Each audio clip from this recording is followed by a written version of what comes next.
All right, good people. Enough with the fanfare. No fanfare on this channel. Um, I think with December, what I want to try to do is transition. Um, this channel will be is this channel is here for responses, so I don't have to plug up the my other main channels with this kind of crap. Um, but what I want to try to do is transition because what I've noticed, especially with Keep It 100, okay, there is no resolution. Okay, there's only a circular firing squad. Okay, they're not trying to understand. Okay, just trying to keep the argument going. Reminds me of some girlfriends that I had that I couldn't stand. Right, it wasn't really to have a resolution or come to an understanding. Okay, it was just to keep the argument going. And after 9 years, man, most of these arguments should have been filtered out. Okay, one way or the other, it should have been settled. So what I really want to do, I think in December, I just decided just to have some final arguments for some people, and then then let them go on their merry way. You know how you break up, you know, with your girlfriend that you've been around with a long time. You give it closure, and then send them on their merry way. You know they're gonna badmouth you for the rest of your life, but guess what? At the end of the day, got to move on, right? So we're trying to move to the next stage, which is political. But the thing is, you have to do it with a different group of people. That's why, so-called bread tube, Mr. Z been trying to get me to go and kind of deal with the lefties for the last couple years. So I think that's where I'm going to start transitioning to. Because I say, man, give me a list and we'll start working on this and working on with a different group of people. Because inside, it makes no sense, in my opinion, man, to constantly attack each other inside the manosphere. Because what good does that do? We're here trying to row this boat ashore, and you got constantly some people trying to put holes in your boat because they don't like the boat. So I'm gonna put a hole in it and make you plug up the hole, and I put it in. Okay, well, you plug that hole up, then I'm gonna put another hole in it because you still don't like the boat.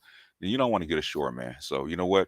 At some point, got to get out the boat, and if you're close enough, and I think we're close enough, hell, get out and swim. Get your flotation device, get out and swim towards shore. Get off the boat because this boat's never going towards shore. And some people, they're never going towards shore. They're still in the same little rut, going round and round and round and round and round and round and round. I like Big Tree Triple X, man. He's been around since 2006, saying the exact same thing. Has not changed one whit, but they still want to come and bother you. Like Big J been bothering me, man, since 2015. So this is like going on 9 years. And when you ask him what's your plan, what do you want, why are you still doing this, why will we agree or disagree, you can never come to a resolution. Because a lot of these brothers, I ask them, what do you want? Why are you here? What do you want? Why are you bothering me? Why are you texting me? Why are you adding me? Okay, at some point, you know, unless this is a gay erotic relationship, at some point, my name should not even be in your mouth because most of the stuff that I speak on, okay, you don't have a comment on. I always did one little thing in one little video. It might be a couple of words, and all of a sudden you blow up. Now it's a month. Okay, like the table thing. It was 2 minutes in a conversation. Throw off conversation, turn into a whole year. And it would be fine if they disagreed with me for what I actually said. Okay. They disagree with what they feel that I said. And they feel that I'm lying about what I actually said, even though I have been very consistent. In fact, um, Dr. T was calling me uh, yesterday, last night about something I was right about something 3 or 4 years ago. You know, 3 or 4 years ago, I had forgotten what I had actually really said because it's been so long. But the thing is that I've been consistent about what I have said over the past 9 years. And you go back because if I wasn't, you can go back and find where I was inconsistent about the table. because I should do this in real life. But oh, nothing. I'm just responding to because what happened was I was on arts and we're talking politics, and then BMT jumped on it, jumped into the fray, had all this energy about politics and pick a side stuff like that. And as you're trying to get to him and find out what the problem was, he kind of exploded and kind of got into some some chair throwing and some name calling. Because I started calling names. I get tired of people, man, coming in with all this energy towards me, and when you ask them what the problem is, they can't really explain it. And at the end of the day, there wasn't what he was mad at, what he was upset about, wasn't that big a deal. Wasn't that big a deal. Once we got to what he actually wanted to talk about, it was not big a deal because he didn't take time to understand what I was actually saying. I don't, like you gaslight people. I don't gaslight anybody. Okay. When I have a theory, I show exactly my thought process, where the theory came from, what books I probably have read, what authors I pulled this stuff from, and you can go back and research it yourself. Anything I say, you probably can go back and trace my steps. 9 times out of 10. Even to the little thing that me and Marcus had a tiff with, right? About what I said about the reason there was such a big disparity between interracial marriage between Asian women and Asian men is because the importation of brides. Okay, the biggest disparity of the biggest gender gap of intermarrying, because Asians do intermarry. Okay, they do that. Okay, they I think they're right just above Latinos. Okay, but the reason there's such a big gap, outside gap, gender gap between the men and women is because most of the Asians, like 60%, are imported or foreign, and a lot of men for what the last 80 years have imported or married foreign Asian brides, white and black, especially in California. California's got 25%, uh, uh, 25% of the Asian population in California. And I can't tell you how many black, white, Latino, and whatever are marrying Filipinos and Japanese and Korean, all that kind of stuff, right? It's constant. That's all I was saying. Okay. There was a disagreement. So yeah, I pulled up the stats, showed it. Okay. Go back and read it for yourself. Uh, Medium Man, when I talked about the hidden figures, how black women have more children than black men sire. Okay, evidently, well, he didn't touch on it when he first saw the data, but then he actually went into the detail. He just did the other day, right? And somebody emailed it to me. The Medium Man just did your whole video. He came to the exact same conclusion that I did, and he actually went into more detail. Okay. So normally, I'm one of the few people that will actually show you step by step where I get something from. That's what I used to be famous for in MGTOWs. I wouldn't show you one chart, I show you 10. But anyhow, we're gonna get into this. I'm going to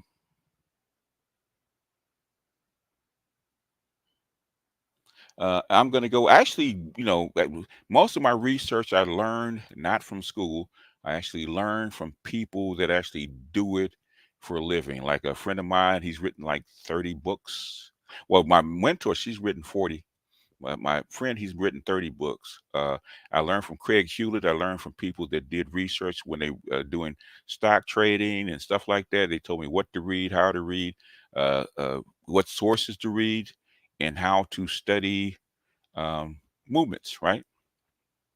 Study broad movements, because your politics, your government doesn't govern by force. Okay, no government can govern by force. Okay, you have to have consensus. They have to persuade you to follow them. So so all the propaganda, all the socialization has to be done from school up. Otherwise, there's no government that can force its populace to follow. They got to persuade you. They got to give you something. So that's what I study. Anyhow, I said the black brain trusts real beef with you is they are not good at it. they'd be better debating the ABOs or making content for BreadTube. Uh, Probably so. Um, we've tried to change what they do, but they probably would make more money in BreadTube. I wish they would go to BreadTube. They could make money and they could be happy, and I wouldn't have them, biting at my ankles all the time. But we're going to review um, this political analysis. Okay, so they put up the video. So I normally don't do it because normally I'm gonna be honest, okay, with you. Normally watching one of their videos is like watching paint dry, and uh, and they do 2 hours and they talk instead if they did like a 10-15 minute video on a subject that you can sink your teeth in, make their points, you can actually comment on it and be out. Trying to dig through, and I've heard this from other people, trying to dig through a 2 hour video uh, with to find their points. I mean, they do it. I don't know how they do it. I can't do it, but that's not stimulating. Okay, when I do, at least when I do mine, I try to stimulate people. I try to at least find something interesting, like take questions from the chat, stuff like that, keep people interested. Try to keep it moving. Um, and when I have my panels up, I try to stir conversation so that ideas can bubble up and conversation can bubble up and keep things interesting. Uh, I can't tell you why they can't. So,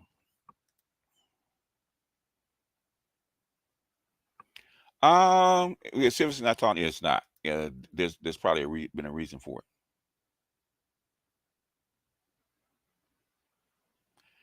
Well, the thing is that I dealing with it is because I got tired of people jumping in with energy on me, trying halfway cussing me out, me not doing anything. So I said, you know what? You jump in. Well, it did quiet down when the people know I'll bite back.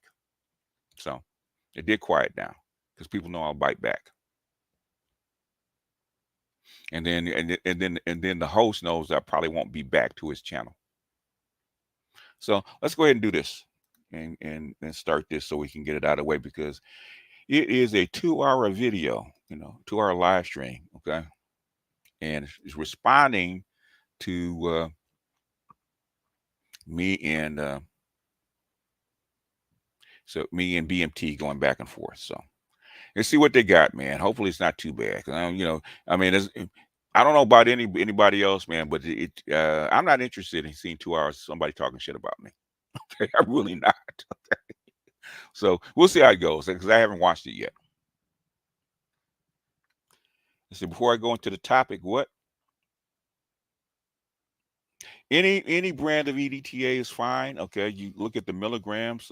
You want it as pure as possible. Well, I would say the cheapest that you can find because the EDTA that I have is probably like 5 years old. The bottle I had was 5 years old, and it's just I think it's called Wonder Brand, but they don't sell it anymore. It was really cheap. It was like $8 a bottle, 625 milligram. Yeah, Wonder Laboratories, but they don't sell that anymore, and it's gotten more expensive. So, EDTA is EDTA. Okay, as long as they don't have too many additives, okay, you're fine. DMG, same way. Okay, it's just a compound. Um, Sometimes they sell it raw, but I said, but kind of do it raw is kind of hard. It's just any capsule. So that's what I would say. Yeah, I didn't, because I used to have swelling in my feet, on my foot, my feet, right? Couldn't figure it out. When I eat certain foods, it would swell. So I went to the doctor and they did the blood work and blood work is fine, right? Said it's probably an allergy. And said okay. So I said okay. So I had a bunch of different things I are eating that would actually set me off. I said okay, what do all these things have in common? Okay, they all have nickel as a catalyst. And once I found out there was nickel as a catalyst, I said, okay, let me see if I get nickel toxicity. So I did that, and a problem I had had for like 5 years went away in like maybe 3 weeks. Okay, 3 weeks, 3 weeks, boop, gone. So um, I'm looking into it to see. This is just, I'm not a medical professional, but I'm looking into it as far as see if it's swell, if it makes you prostrate, swell, and all the kind of other stuff. I'm trying to look into it to see if that's the problem. I'm not saying it's your problem because uh, you know, I was, I had a nickel allergy. I didn't know I had, like I said peanut butter and jelly sandwich. I stopped eating them because it would make my, I would swell up. I get an allergic reaction, and I couldn't figure it out until I found the key ingredient to the key link to all of these different foods. Okay, once I found that out, I don't have any problems. But I try not to eat stuff with that with the like soy protein or soy lecithin or something like that that that that peanuts and peanut butter have or certain fried foods have. I try to avoid it. I try to lessen it, and then once I did that, man, everything went back to normal. So I'm trying to figure out what else did it cause. What that is, I would, that's what I would say. And thank you, Toya, for the cash. I appreciate you. Oh, well, let me go ahead and get into this. Okay, let's start this out.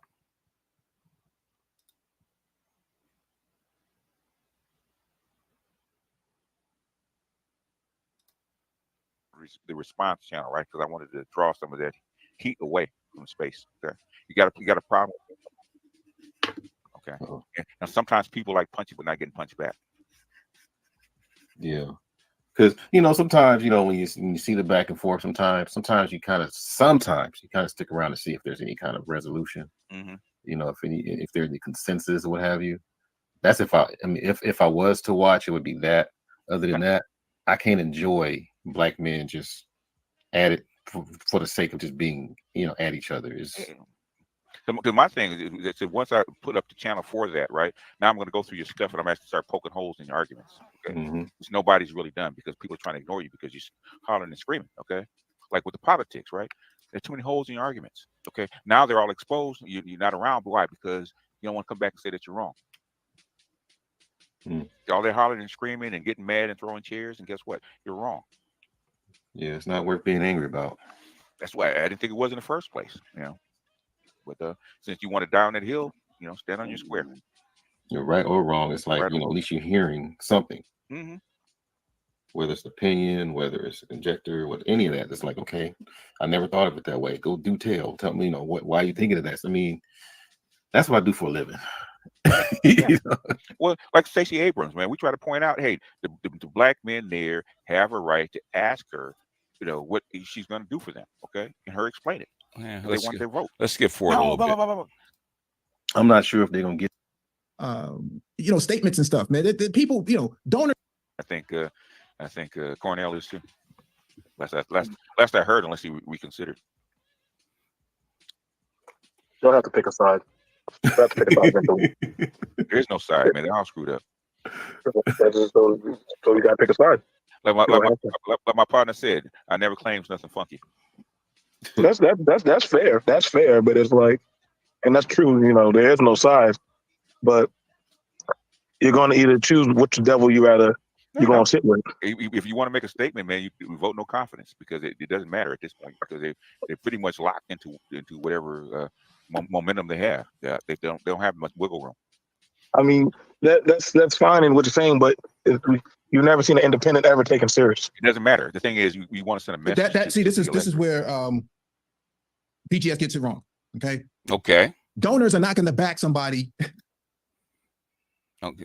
Donors are not going to back somebody just to send a message. It doesn't work that way. Okay. The whole purpose of backing somebody is because you think that horse is going to win. You bet on the right horse. The problem here is that RFK is not the right horse. He's the wrong horse. It doesn't. The thing is, when I say send a message and pick a side, okay, donors, it's not about the donors, okay? It's about the voters, okay?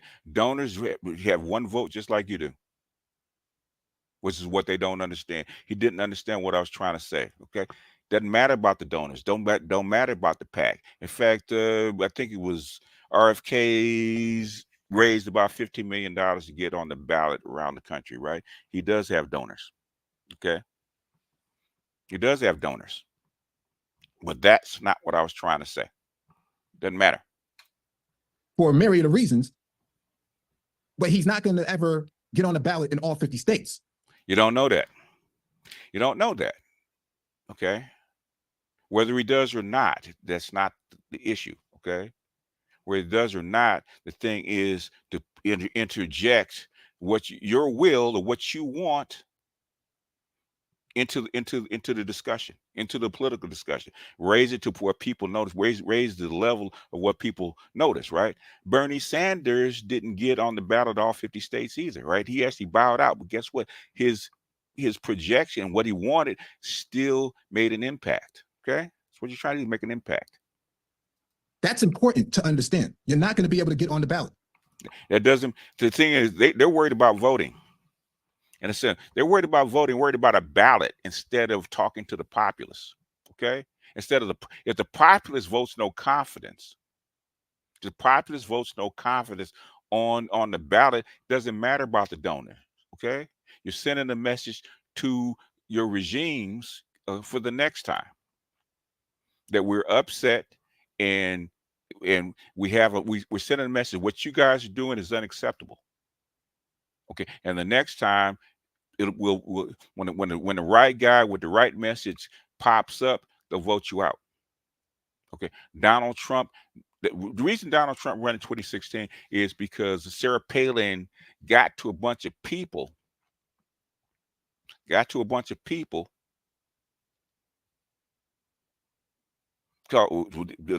Hillary Clinton calls them the deplorables. Okay, and they weren't taken seriously until Donald Trump. Donald Trump fed on that, took these people that were disaffected, that were actually really voted for, like were trying to vote for Ron Paul and Rand Paul, and they ran with it. He ran with it. He coalesced all these people together. He actually got on the ballot, also won. Donald Trump had no shot for the most part.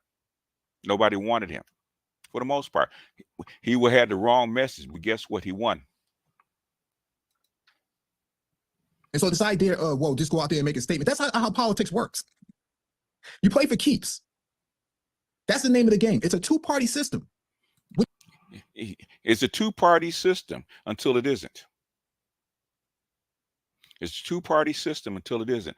Because you guys are about nesting in what's comfortable instead of trying to make changes. Instead of trying to make changes, this is what you guys are entering in is 1950s politics. 1950s politics. Now, when the Me Too folks basically got their stuff through, didn't even go through Congress. Didn't even go through Congress. It was a bill. It's a bill. They didn't run on it. It was a bill it wasn't even a bill from the president. It's just one letter from the federal government. What were we going to do? Guess what happened? We're still feeling that effect. Nobody voted for a Me Too candidate. Nobody voted for a Me Too candidate. But guess what happened outside the political event? Voting for putting somebody in office is only a tiny part, and basically that goes all the way back to FDR. Okay, once I get elected, you're gonna have to keep pressure on me and keep pressure on Congress to actually get something done. That's the way it works. And sometimes voting doesn't always work, but we'll get into that later. Which is what BMT is referring to. You have to pick a side. You don't have to pick a side. Okay, you don't. You don't have to pick a side. You can vote no confidence. There's a reason that you vote no confidence. And this idea is not new. And so when you push back against that, that means you really don't understand the gravity of the issue itself. Really? Okay. That means you don't understand the gravity issue itself because neither side is giving you what you want. So why are you picking a side? This is not about going out there to make, statements and stuff, man. The people, donors like to put money behind. Donors like to put money behind. Why is it always with the donors? It has nothing to do with the donors. Nothing to do with the donors. Zero. Okay. All the donors are going to do is put you in front of the people. That's all. That's all it pays for. That's all it pays for. AOC proved that. AOC went house to house. Okay. House to house, get her name on the ballot. Prop 13 years ago, man, changed the tax laws of California. They went fucking house to house. It can't happen. Candidates they think are going to win, if they think they're viable, or if they think that they can have another position within the, within the party itself. Joe Manchin has a better chance at running for POTUS than RFK does. RFK does not have is not a national firebrand. He's just not that guy. That's just. He doesn't have to be a national firebrand. RFK has a name. It's called Kennedy. It's called Kennedy. Joe Manchin, who's Joe Manchin outside of being a senator? Joe Manchin does not have a better chance. Or they try to say Beto O'Rourke, Ron DeSantis. Bullshit. Okay, it's called Kennedy. It's not him. Okay, he's all over the place with his politics. It doesn't matter about his politics. His name, sir. His name. And he says a lot of things that a lot of people on the right actually agree with. If you actually follow him and what he's saying, he doesn't really have a strong position on anything. He's all over the place. He says one thing, then he walks it back a week later or 2 weeks later. Nobody wants to get behind a person like that. He's not consistent enough. Okay. He has a name. It's called Kennedy. What part of that do you not understand? Okay. It does not compute. RFK, they still talk about RFK. Okay. I just read about him. They're scared to death of RFK Jr. Not because of what he is or what he's run for, because he wears the Kennedy name. It's gravitas to the people in power. Okay, so you're sending a message. What is the message? In other, we don't have confidence in your abilities. Period. And Yeah. And at the end, so the next 2-year cycle is going to be, the heads are going to get chopped off. Okay. So what independent has ever been in that level of authority over anything? What independent person? The only person the last person that could have done it, that didn't want to do it because he was probably in danger. It was Ron Paul. Ron Paul and Dennis Kucinich could have formed an independent ticket and probably won. Yeah, but the thing here is you still have to get on a ballot in 50 states. That's the problem. But you have to run first, okay? You got to run first, okay? You got to run first. That's not the argument. The argument is not getting elected. The argument is sending a message to your electorate, to your politicians, to your representative, right? If that was the case, you wouldn't need to take polls. What did they take polls for?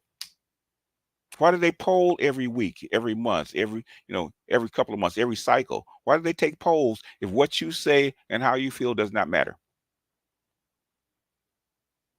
If you sending a message doesn't matter, why do they take polls? Why do they take polls?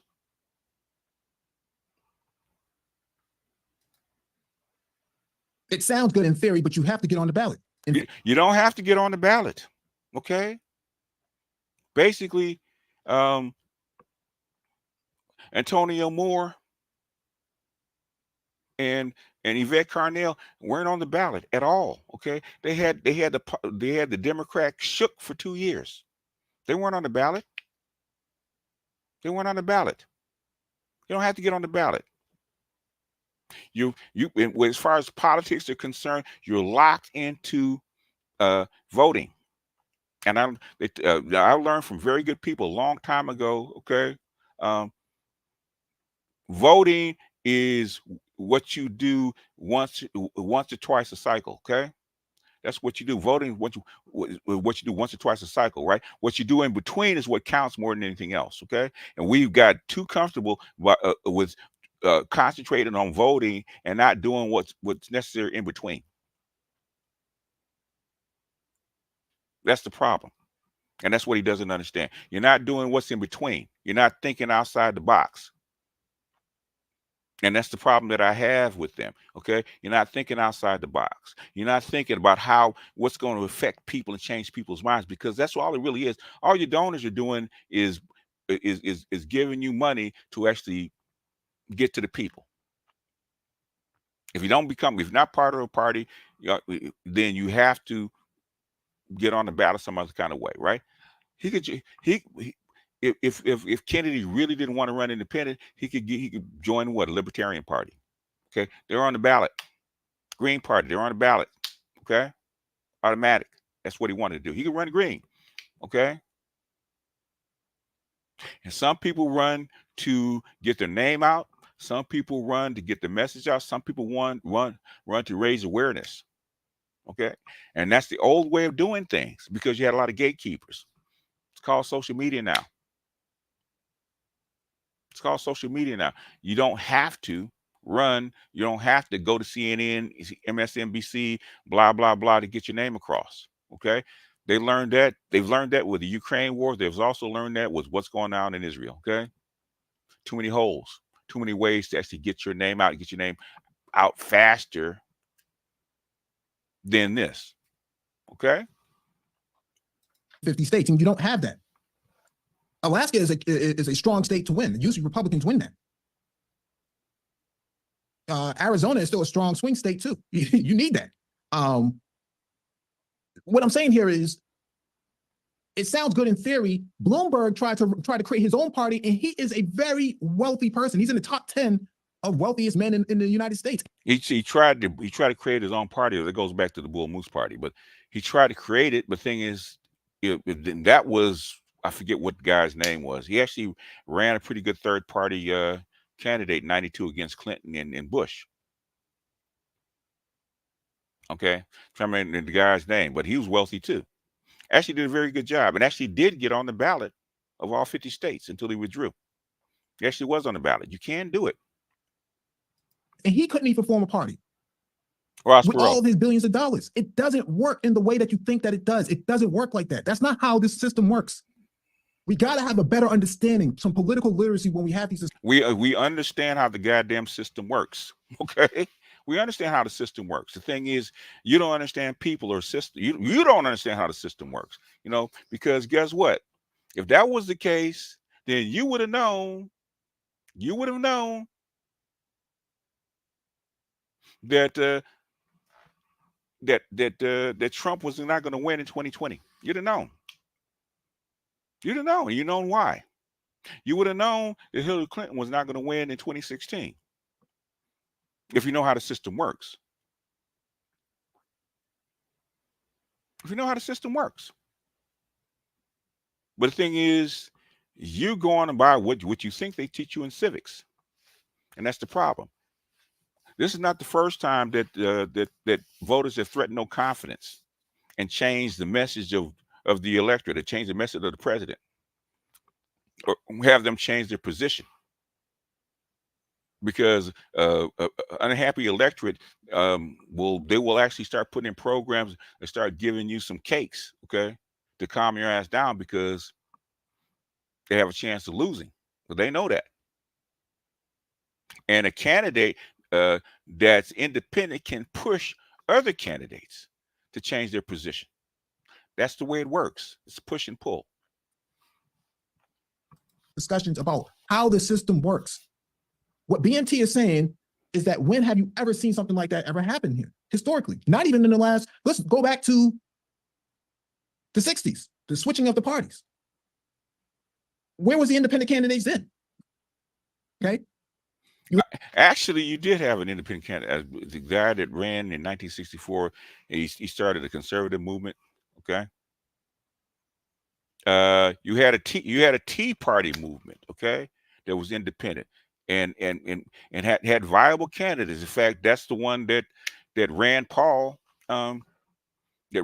actually was going to run on that ticket. Okay, where do you think your other third party movements come from? The Green Party. Go back to the 1990s with the Green Party. There was no Green Party. Okay, Green Party started in I do believe in 1992. Okay, 1992. They formed their party. Okay, the Tea Party got folded into the Republican Party. It happens all the time. What are you talking about? The Tea Party was going to splinter. Guess what they did? The Republicans had to modify their position and incorporate them in. Okay, they did start an independent party. It has happened. The Greens and Libertarians are part of that. Okay, go back and look at it. It recently just happened not 20 years ago.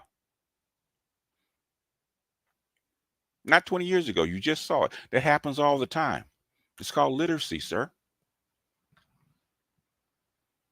You had Nixon post LBJ. Then you had Carter. Then you had Reagan. Then you had Bush Sr. Then you had Clinton. The Green Party was formed in 1992. Okay, that was the third party, and actually it made some noise, quite a bit of noise. You can do it. A lot of people. I'm one of the people that actually voted Green. If you're a progressive, you should have been voting Green instead of picking a side. This whole term, man, they were talking about why would you waste your vote? That's the first thing they said. Why would you waste your vote?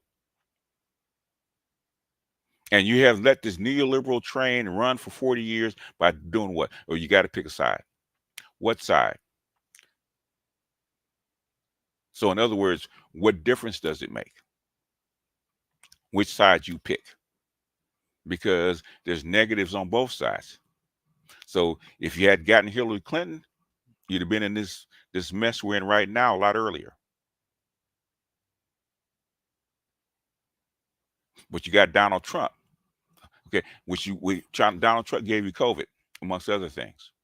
And the mess that really needed clean up, nobody cleaned up because nobody wants to touch it. So at the end of the day, and this is something that Craig Hewlett told me, right? They agree on 95% of the things that matter. And we asked them about Ron Paul, said, and Dennis Kucinich, because that was the thing. Okay, they were talking about running together, and they were popular. So I asked Craig Hewlett about Ron Paul and Dennis Kucinich. He said the only way they would run independent is if they had enough Kevlar. That's what he said. He said the movement is there, the people are ready, but the thing is, guess what? You know, there's a lot of Democrats that would if Bernie Sanders had run independent, they'd have walked with him. What happened? Somebody whispered in his ear, and he backed down. He had to back down from Hillary Clinton. This is what it is.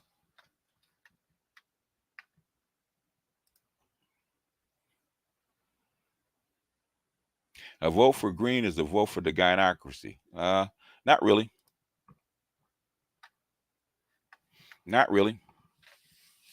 Basically, if you think about it, okay, it was the Republicans that put the gynocracy into place, the white gynocracy. Okay. Now the black gynocracy has been around. We've never had a patriarchy in the black community. Never. Okay.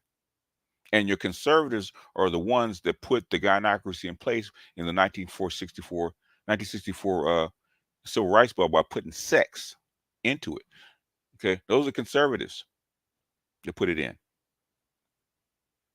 It was a Democrat that put that actually put women and white women into the affirmative action plan. Okay, it was Republicans that put in Title IX, Title X, in other things, right?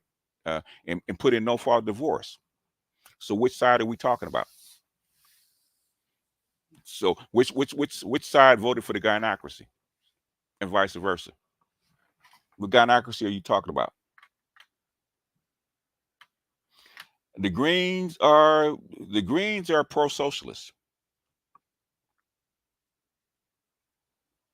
So what party is not pro-feminism? Tell me. You have conservative feminists, okay? 55% of your vote, 55% of your voters are white female. Okay? They put feminism in. What party is not pro-feminism? You let me know. In fact, we'll go about 15 more minutes and I'll drop the link. So you had one liberal post Nixon, Carter. Carter was not a liberal. Carter was a neoliberal. Okay, Carter was not a liberal. We really don't have any conservatives. Nixon was a socialist. Okay, Nixon was Eisenhower's vice president. Who do you think booted up the civil rights? That was Eisenhower, Republican, socialist. Nixon was a socialist.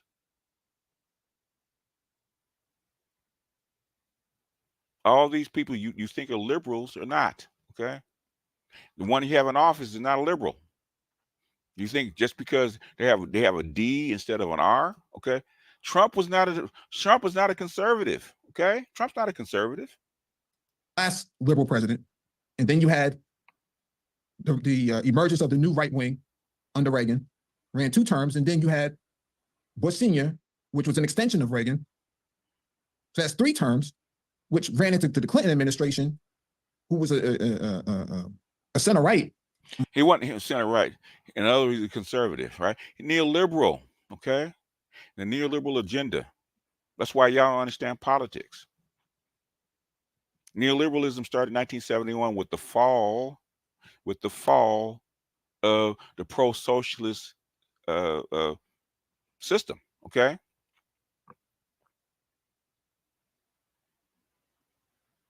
Your financial system crashed in 1971 when we went off the gold standard.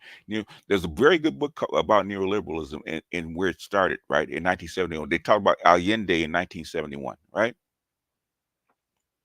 The very first neoliberalist action, okay, in the world, okay? 1971. Nixon booted in. Carter extended this. All this deregulation, that started under fucking Carter. Carter was not a liberal. He's a neoliberal. Reagan was even worse as a neoliberal. And Bush was much like Carter. Poppy Bush, neoliberal. And what you thought we're going to get a liberal under Obama, you didn't. They're all the same. The first populist you got was counter to everybody was Trump. I give him that. I give Trump that. He was a populist. He was truly America first. That's why I come, much like Eisenhower back in the 50s, he wanted to kill NATO. A lot of stuff that he did, I wasn't particularly fond of, but guess what? He's not a conservative. He was a liberal, and all the Republicans actually knew it. He wasn't a conservative, still isn't. But the boy you have in there now, guess what? Moderate, who ran 2 terms. So now you have 30 years. What about close to Clinton was not a moderate, sir.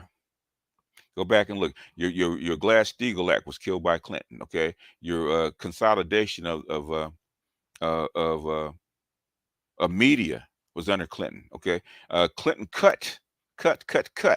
Okay, Reagan expanded your welfare. Okay, Clinton cut your welfare. It's not a liberal. In fact, they said that basically the Democrats elected a Republican. In fact, I think it was J.C. Watt said that the Clinton was out Republican the Republicans. Okay, 20 years of politics that did not necessarily favor Black people's interests. 20 years, really? And then you go into Bush Jr. And then you get 2 terms of him. It wasn't until Obama that you got somebody who was actually progressive. Obama progressive, really? Really now?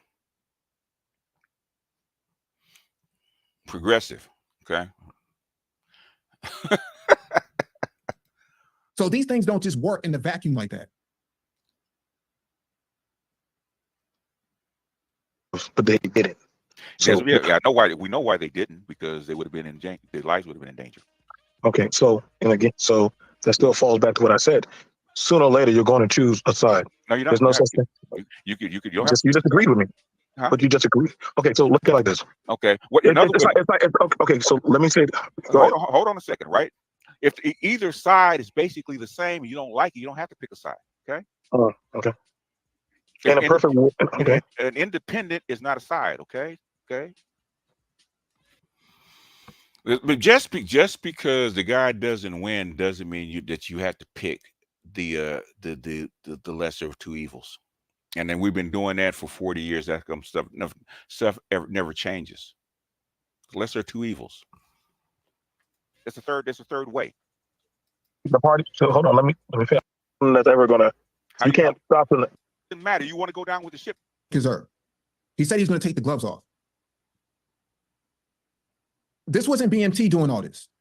Okay, unfortunately this was BGS doing all of this.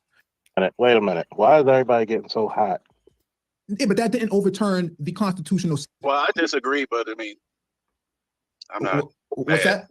What's I mean, that? actually, BMT is one of my best friends, but I actually disagree with him on this point. But I'm not mad. So, What do why. you disagree? What do you disagree with?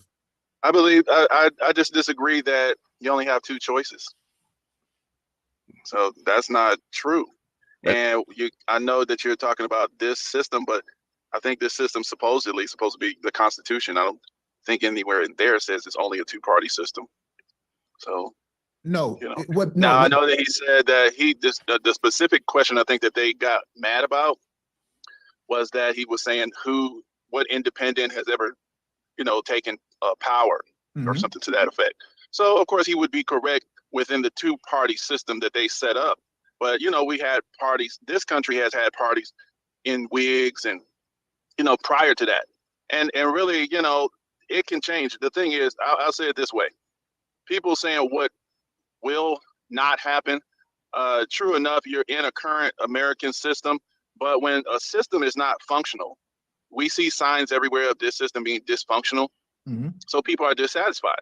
So we also have a human nature, a global system. There's things called revolution. It happens.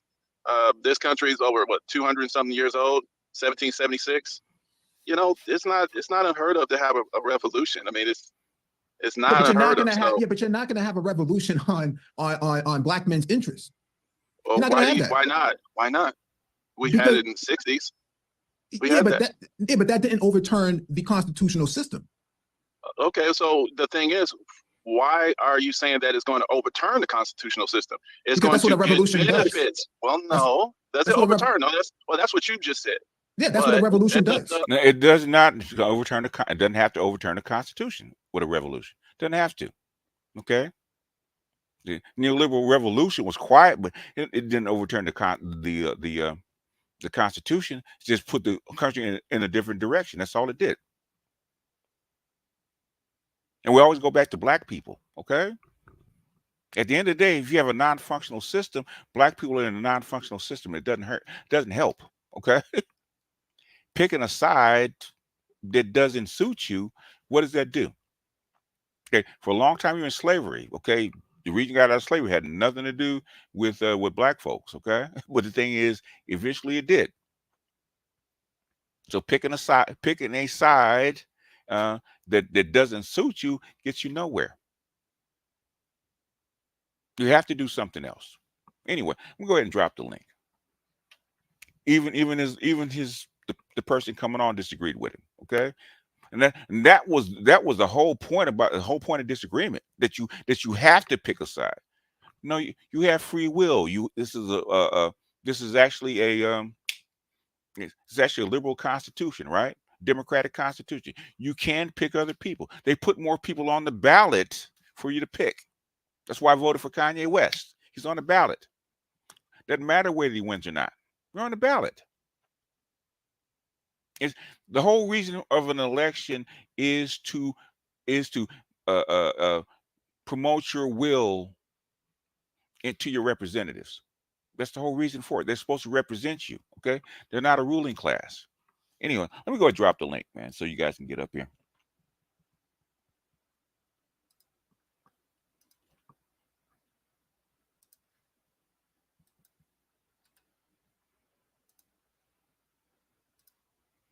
I got 100 people watching. I didn't expect this many people on a small channel. In other words, basically, I probably didn't have to. I should have listened to it. Okay. The thing is, what I come here for, and it's probably the reason that they don't get enough traction, is because the answers that you keep giving are the answers that have been around for 100 years. And these are tech people. And you live in the 21st century with all these other avenues and media and stuff like that. Okay. And you stay stuck. Yo, Yo, can you hear me? got you. Am I coming in clear? I'm at work right now, so I don't know if I'm clear. You're fine. All right, cool. Clear, brother. Appreciate it. There's a couple of things that I think it's about time. I think we make some pretty clear distinctions.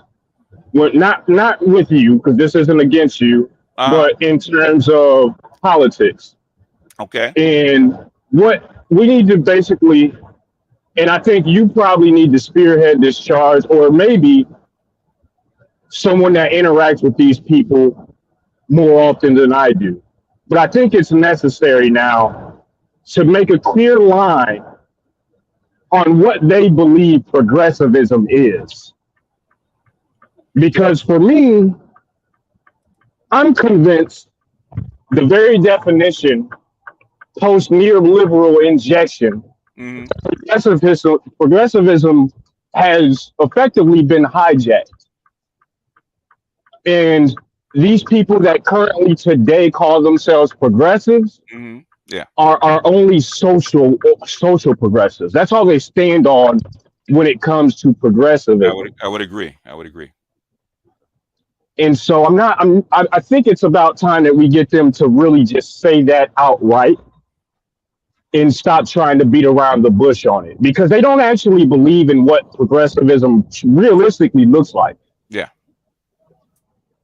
So that's my initial opinion. I got more to say, but I'm gonna hold off there. What I'm saying is, I've been trying to understand their position for a long time, man. I'm kind of lost.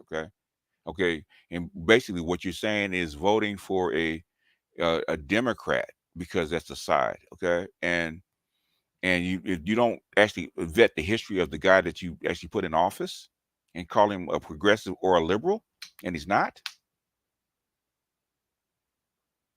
My thing is, my thing is, if you know how the system works and you're really good at knowing how the system works and all the ins and outs of it, should be able to actually predict at least within a few percentage points who's going to win. Okay.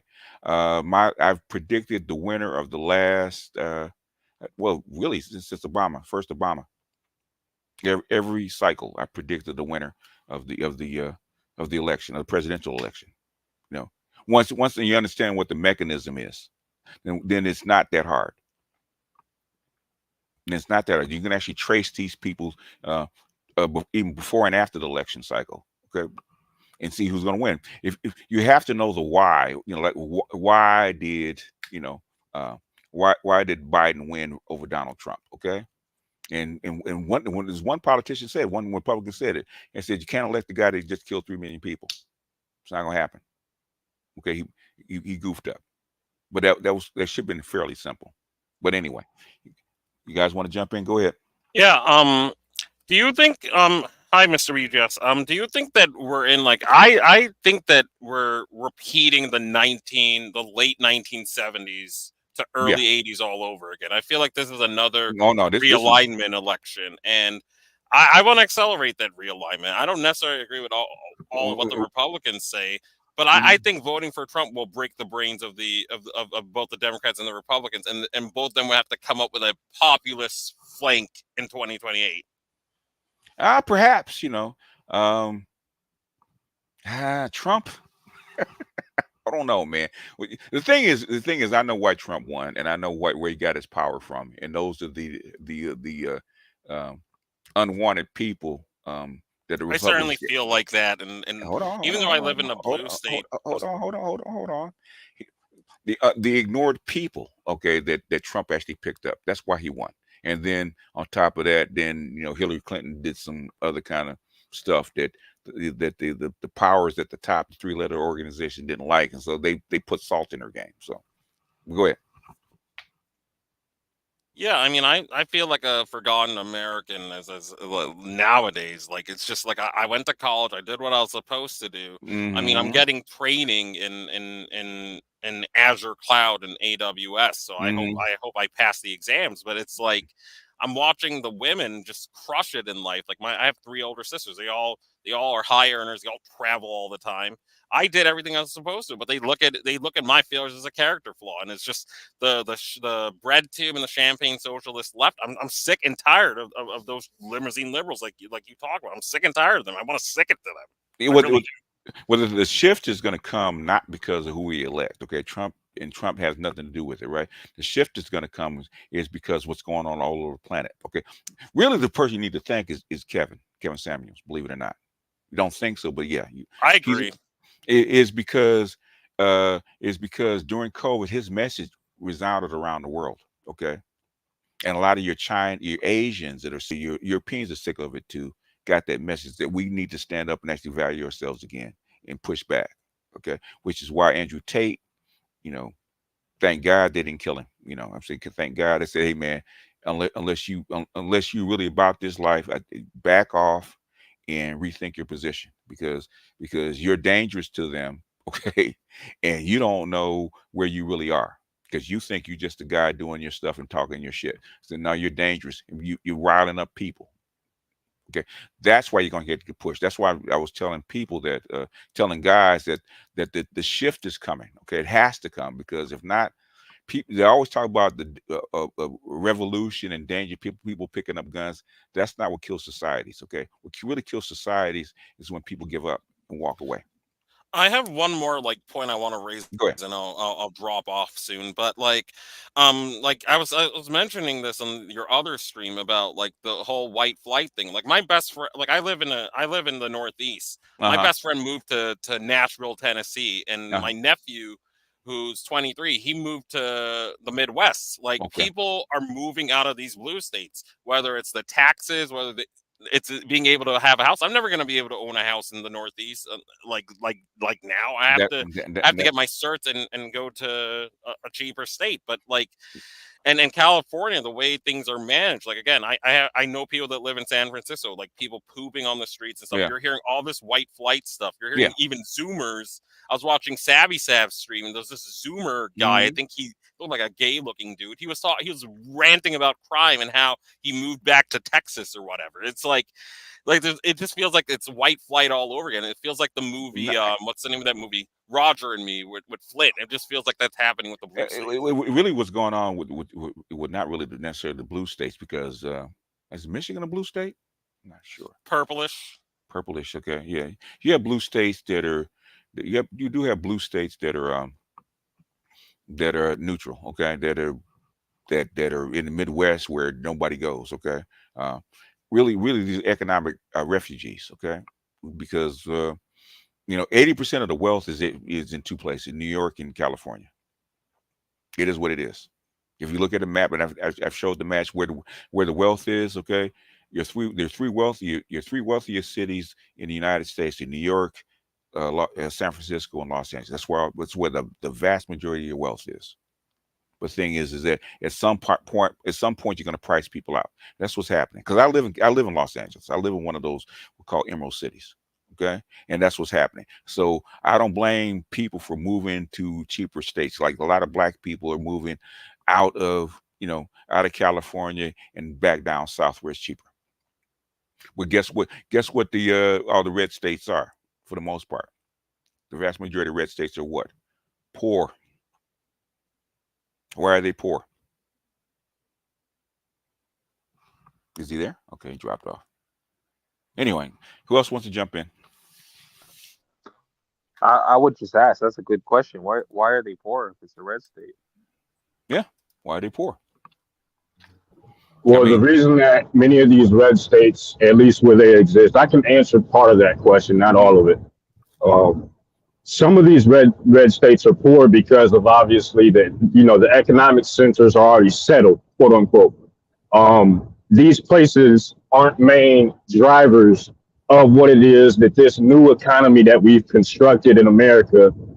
How do I put this? they're not a driving force for the economy, period. They're just not where they are located. And to be a driving force for the economy, you have to be located in one of these particular emerald cities, quite frankly. Uh-huh. Because many of the jobs that these red states are located are mostly in the blue collar fields or I don't even just non-collared fields where it's like you don't have to have any particular skills or sets of skills outside of the very bare bones basics, or you slant towards the extreme end of that where you have to be extremely technical. What I mean by that is that you work in, either a healthcare field or, short of that, or you're a farmer. You know what I mean? There aren't as many opportunities for middling income jobs in those particular red states.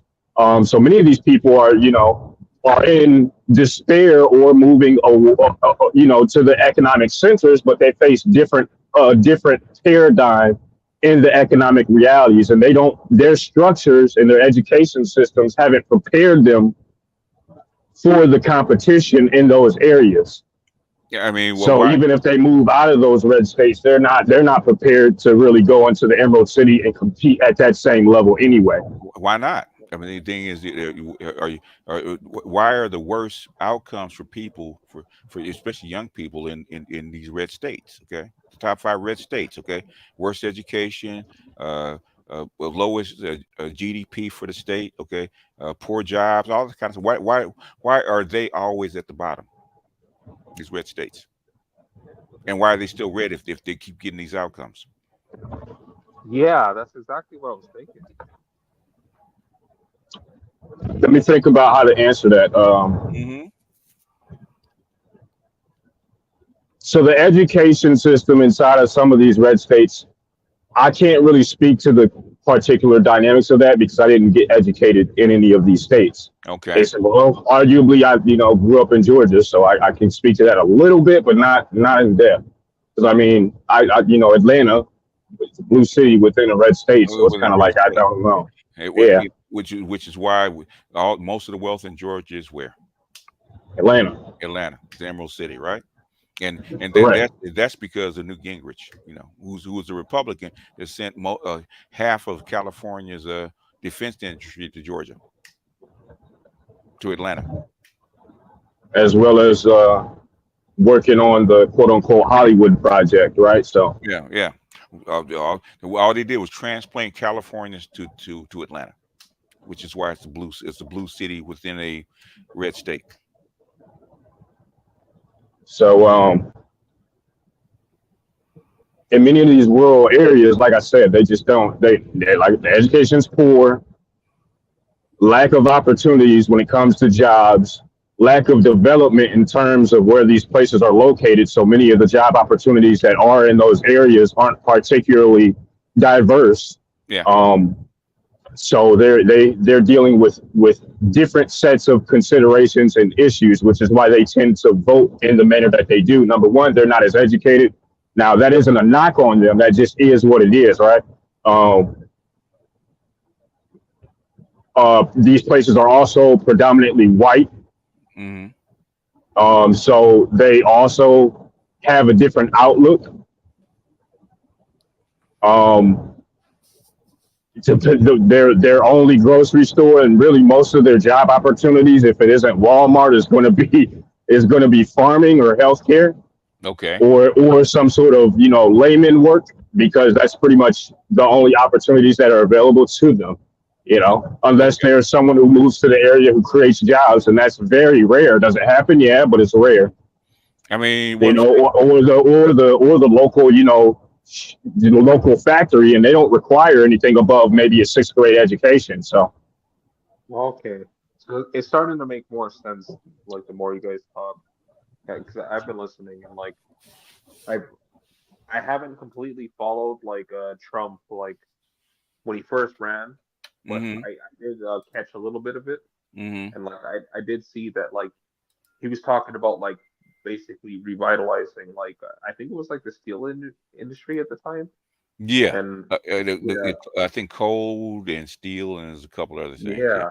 So basically, he was going for like the average man, and like from what you guys have been saying, it seems like like the people that were voting for him that got him elected, like Hmm. at the time at least, like it seemed like it was more. It seems like it was more like a hopeful thing because like for me to hear that like these red states they're doing so poorly, Yeah. it does make a lot of sense with what you said is like why would you continue to vote for that if it's not benefiting you? It kind of sounds like like black people voting fucking Democrat year after year and you're not gaining anything.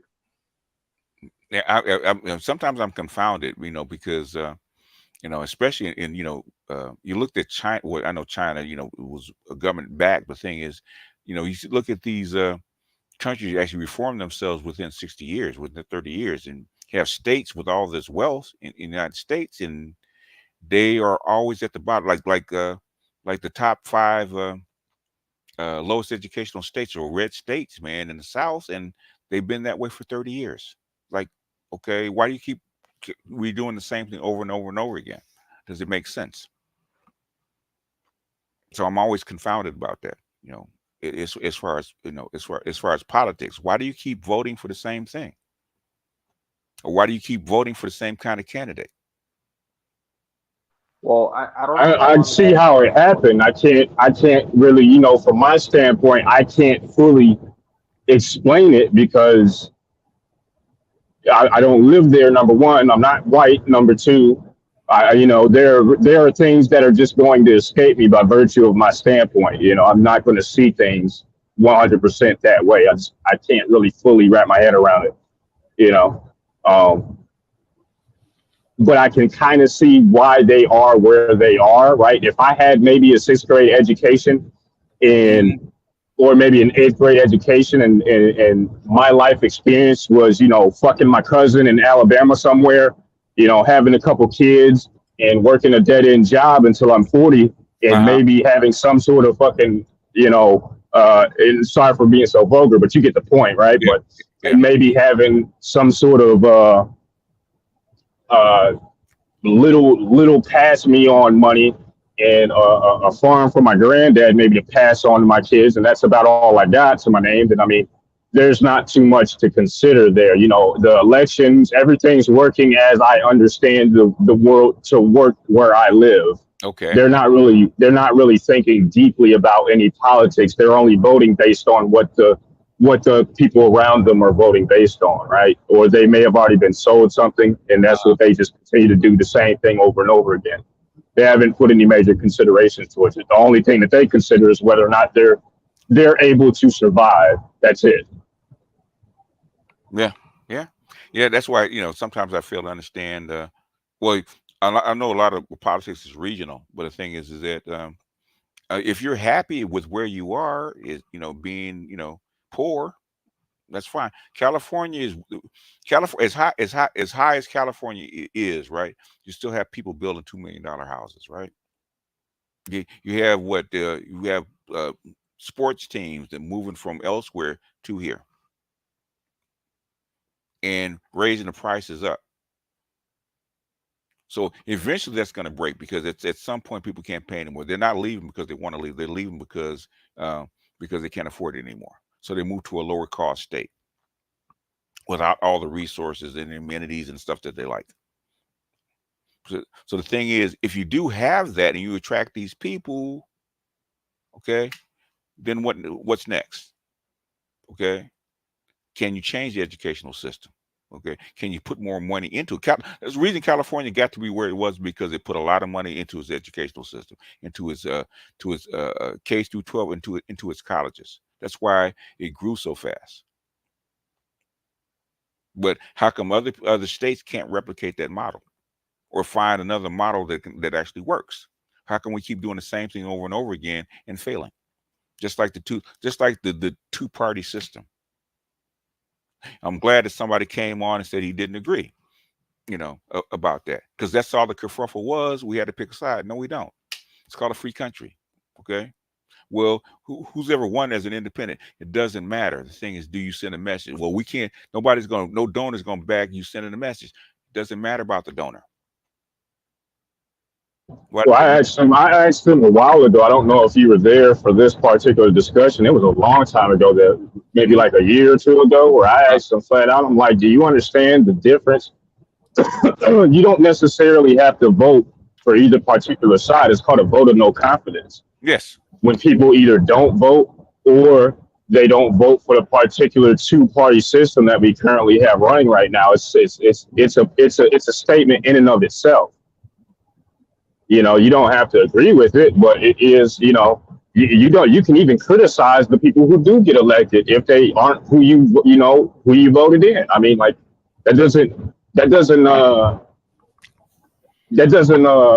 what's the word? That doesn't mean you don't get to criticize or make any statements about the current political climate. Yeah. You know.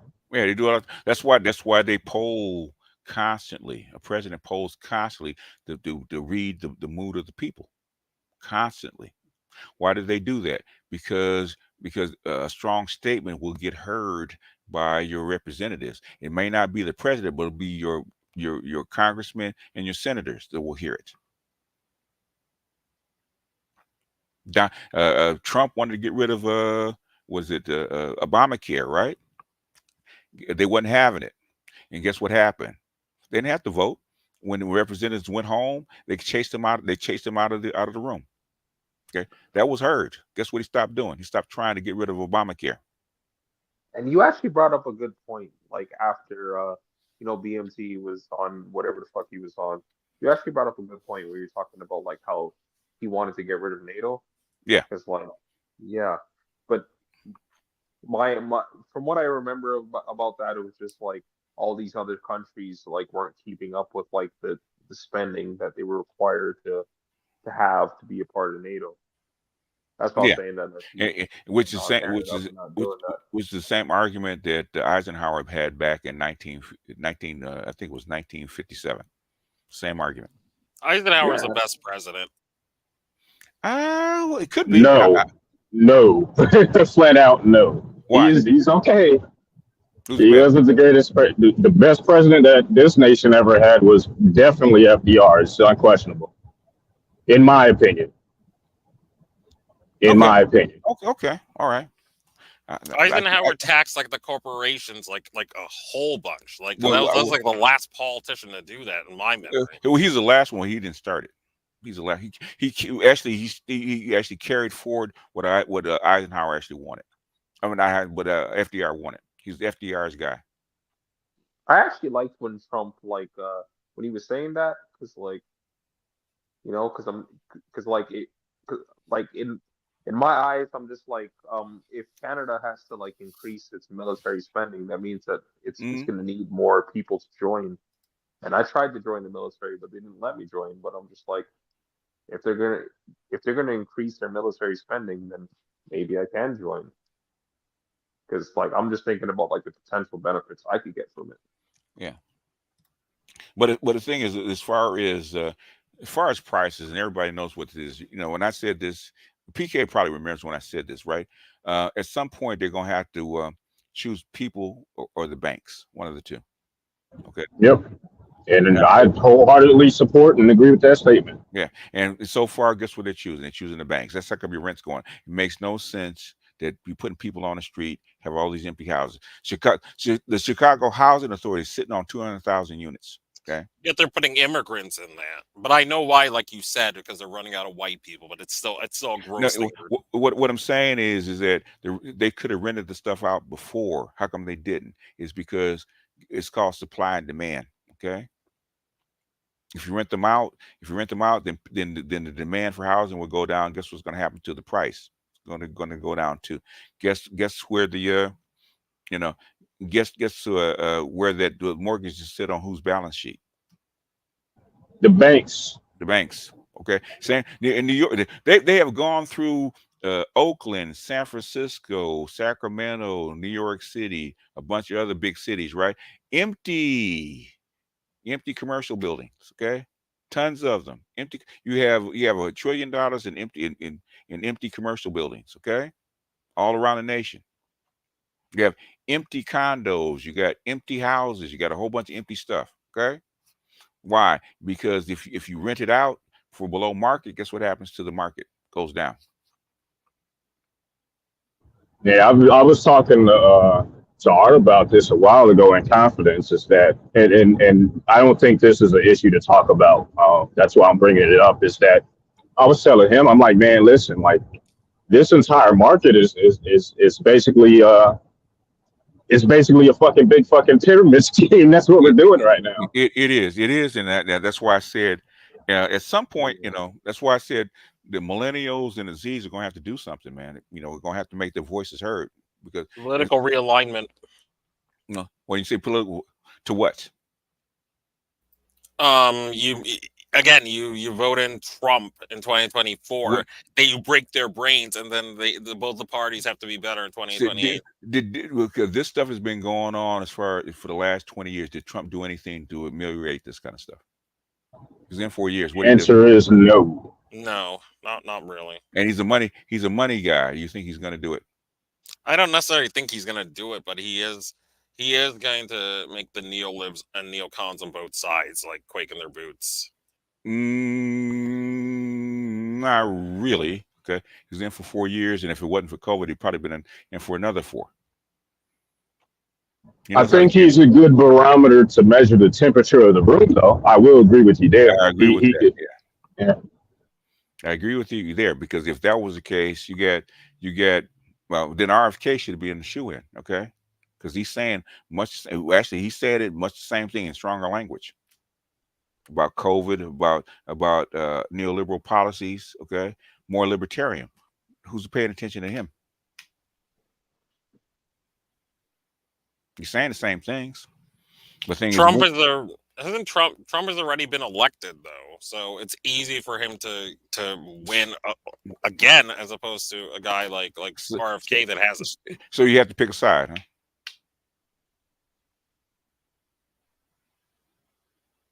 Who would have thought Trump was going to win in 2015 or 2014? I didn't believe it. I had no confidence in the man even getting onto the ballot and having a chance back when he first said that he was going to run. Mm-hmm. Not initially. But then I started going around in the area and seeing all the Trump signs and talking to people and listening to the concerns, and I was like, okay, this is for real. He's going to win. Everybody thought it was going to be. Even I thought it was going to be Jeb Bush. Okay. Well, I don't remember all the other candidates that he was going up against, but I do remember that there was Hillary, and there was one candidate that had Jeb a high Bush. level. One candidate had a high level of support. It's gonna sound like I'm trolling, but I'm not trolling. But so in 2014, you thought Trump had a chance to win? No, I didn't think he had a chance at all. But I'm just saying that the people that he was running against, one candidate that he was running against had a high level of support, and his name was These Nuts. I'm not trolling. Okay. In other words, it's called no confidence when he said These Nuts, right? No, literally was whoever that made that. Whoever was running as that, literally the name was These Nuts. In other words, basically, it's a joke. It's a vote of no confidence when people say stuff like that. I don't believe in any of these guys. Yeah. What I'm saying is that nobody thought he would win. Okay, back then. Okay, almost down to the point where he actually elected. People were actually shocked on the day he actually got elected. Yeah, and I'm assuming it was mostly millennials, Gen Zs, there's a lot of Gen Xers, okay, a lot of white Gen Xers that are disaffected, that have been around for a long time, that the Republican Party actually ignored for the last 20 years, okay. The Trumpiest generation. I read articles on it. Yep. They were already there. That's why he switched parties to run as a Republican, to pick up those disaffected people, and he won. Kudos to him. The thing is, people say that this guy can't win. Nobody thought Trump could win, including me. I didn't think he was going to win at all. Yes, exactly. So why is RFK any different? Uh, I don't have an argument against that. You know, who said that? No, I no. mean, I don't. Yeah, I mean, I don't think he'll be any different, but it's just like, again, if you vote for the third parties, it's not going to send the message with the situation that black men in. Like the Democrats have made it clear that we only care about the women. We'll throw black women some crumbs, whether it's housing, whether it's these cushy jobs, whatever it is. Okay. And like you said, you have to leave them at least once. If black people, 20-30% of black men vote for the Republicans, it's gonna break their brains. They're gonna have to come. The party's gonna have to give black men more things. well, They're gonna treat black men like they treated those 3 states, Wisconsin, Michigan, Pennsylvania, in 2016. So we have been hearing that argument for the last 8 years, right? Black men have not moved as far as voting for GOP. Okay, that doesn't work. It was like 10%, like 2020. Like that And was like an it has really not changed that much, right? What are you going to give the don't black know. men for them to actually move?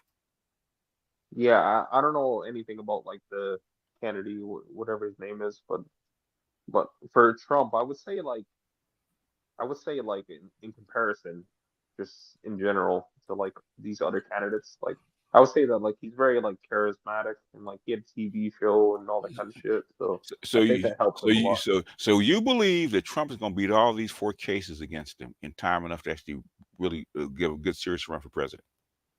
Oh, you're talking about like the current election? Yes. Oh, okay. Current election. I don't know how that's gonna go. I have no idea. Because you guys keep banking over, well, Trump. Trump is not Trump's got a lot of problems, right? Which is something that PK we talked about that years ago, right after January 6th. Said if he decided to throw his hat in, okay. So it's exactly what we thought would happen. All this is so hypocritical. How this is all being handled. Why? I've been following politics. Again, I'm a lot younger than you, but I've been following it since W. I voted. My first election voting was 2004. Like the 2 Bush elections were sus. I'm sorry. 2000 was sus. 2004 with Ohio, that was sus. Yet, and the Brooks Brothers riot that happened in 2000. Yet all the people, all the media class is saying, "Oh, Trump is uniquely bad." January 6th. What about the 2 coup attempts of Bush? How about Kennedy in 1960? Okay. Yeah, he cheated too. I agree. Okay, it's called a very good book called Vote Scam. Okay, written in 1993. Go look it up. I actually talked about it. It's not new. Okay, not new. But the thing is, if you want black men to vote for somebody, give them a reason. GOP has not given them a reason to vote for him. I mean, the bottom line is, I said it a while ago. I don't know if anybody remembers, man. I said there needs to be some gimmies and grabs. You got to. People are very simple. People aren't that goddamn complicated. Appeal to the things that they desire, and they will usually, unless they're just bad fucking people, they don't, they're snakes. They'll give you back what you want. Black people, black men especially, do not do revenge voting well. Okay. Because that's what you're asking for, revenge voting. It seems back like at your it's ex. starting a little, like. Yeah, we're not savvy enough. I'm not trying to be rude. I'm just being honest. We're not savvy enough to be at that particular level. We're just getting out. Well, as a demographic, we're largely still doing the same thing. But I would say, yeah, the revenge voting isn't really much of an issue. I agree. I want to say, if you can convince black men to do revenge voting, I'll be behind you. Okay, it hasn't worked because we've been hearing this for 8 years. Revenge voting. But how comes the polls that keep saying that more black people are looking to like we're seeing mainstream news sources saying that like it's like I'm hearing murmurs of this on left wing sites. You wonder why? Okay, it's called what 25% inflation over the past 2 years. That's a good starter. You're getting put out of your house. That's another good starter, right? Okay. 25% inflation. God. Basically, yeah. They hide it. Okay. Go. I knew the actual number of inflation was a lie, but 25%, like holy shit. Have you That's have crazy. you when you go to the grocery store? You're in Lemon County. When's the last time you've been to the grocery store? Uh, last weekend. That's weekend. So how much have your prices gone up at the grocery store? Bruh. Hmm? It is almost doubled actually. In other words, the stuff that you Depends on buy, what you buy. you 25% is conservative, Yeah. and we're not even There talking are about some products that have gone up 100, 150%. I know It's crazy. your house, the average house, to buy has gone up. What is it? Was it? It hasn't doubled. It's like 60-70%. The cost Well, of average I house in was more so 2019. talking about like inflation as a whole, but like when you mentioned the grocery store, like yeah, you're right on that. Hashtag. Your gasoline, your food, your housing, okay, your products, okay, all that stuff is going up. My Netflix bill used to be $9.99, okay, 22 fucking bucks in 2 years. And that's illegal. You need to call the Supreme Court, man. What the fuck? That's a problem. Yeah, like Lewis, this is your field right here because like, I used to go to the grocery store and I could get like fucking over a kilogram of like let's say chicken, right? Well, I mainly eat chicken, so let's say chicken. I could buy a kilogram of chicken for $10, but now I'm paying fucking over $20 for that same kilogram. If Hey not less. PK, hey PK, you notice when I say something, people hear me through their feelings instead of through their ears. Look at that. I'm starting to wonder if people listen Yeah. at all. Wait a minute, are you calling 2024 for RFK? I didn't say that. Like they don't. I don't know, man. Sometimes I wonder if people listen at all. Like, did they hear you? Say it again. Maybe they didn't hear you. I don't know. We're actually comparing RFK to Trump because they're saying RFK does not have a chance, right? And we're saying that we didn't think Trump had a chance in 2016. I'm not saying that he will win, okay? He probably won't. The thing All right. is, So now hold on. Now ask him this. Repeat it back to me real slow so I know you got it. Okay. Like repeat it back. I need to know that you understood what was just said. Like, come on, man. Like this is crazy. it's really not. If it's price gouging in one way, and also, man, what's happening to your dollar and interest rates, man, and basically wages. Wages have to go up, man. When you start triggering inflation like that, wages have to go up. That means your dollar is not what it used to be, but they're hiding it, which is triggered by what has gone on in Europe and in the Middle East. Okay, it's been But triggered. if wages go up, isn't that going to make it worse? It's called an inflationary spiral. Okay, if your cost of living goes up, you're going to want more what? Money. You need higher wages. It just is what it is. You get higher wages, and when you get higher wages, the company that you work for is going to have to do what? Charge higher prices, right? It's called an inflationary spiral. And once you're in there, it's difficult to get out. No, there's one way out. It's called jump off the building, right? It's called a crash. Okay? Yeah, you can do it that way, but that hurts. You can do it. We should have did it, honestly. It would have been easier to do in the past. We've made it more and more difficult the longer we've waited, to be honest with you. I can give Obama credit. He tried to do it in 2011. Okay, he really tried. In 2010, 2011, he tried to do that, right? Guess who blocked it? Republicans. Defense spending. They wouldn't give it up, amongst other things. They wouldn't give it up. They wouldn't budge. Even though... Go ahead. I was going to say my only disagreement was like, you said what? In inflationary spiral, I would say more like an inflationary death spiral. That's my only disagreement. A death spiral is the other way, sir. Death spiral goes down. That's called it's called a deflationary spiral. Okay, because your economy is dying. That's a death spiral. That's what it sounded like with what you just said. I'm giving you the definition of the term, sir.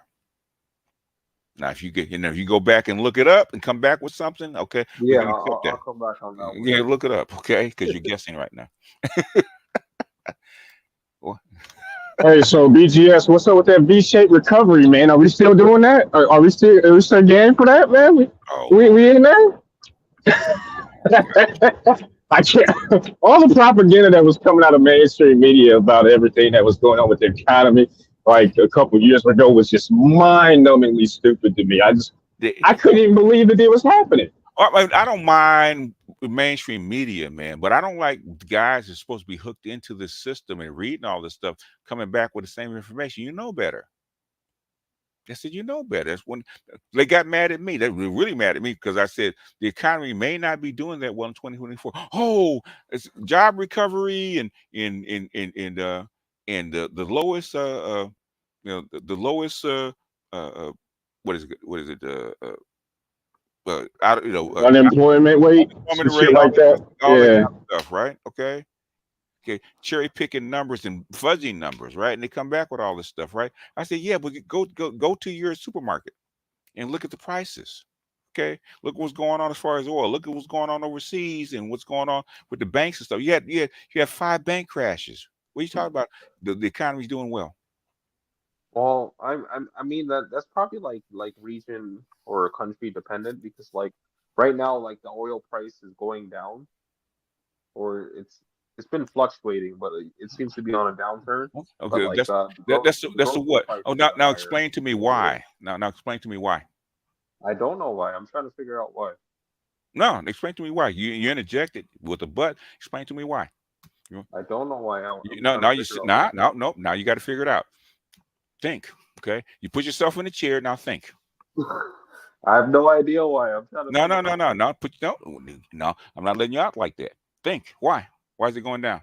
You say it's regional, right? It could be, but I'm not sure. No, you're not sure. But why'd you say that if you're not sure? Well, I was just saying that like because you said gas prices and grocery prices and like yeah like That was last year. There's a reason that oil prices are going down now. There's two main reasons. What do you think they are? I'm talking about currently. I'm talking about currently. The 2 reasons that they've gone down over the past 6 months. What do you think they are?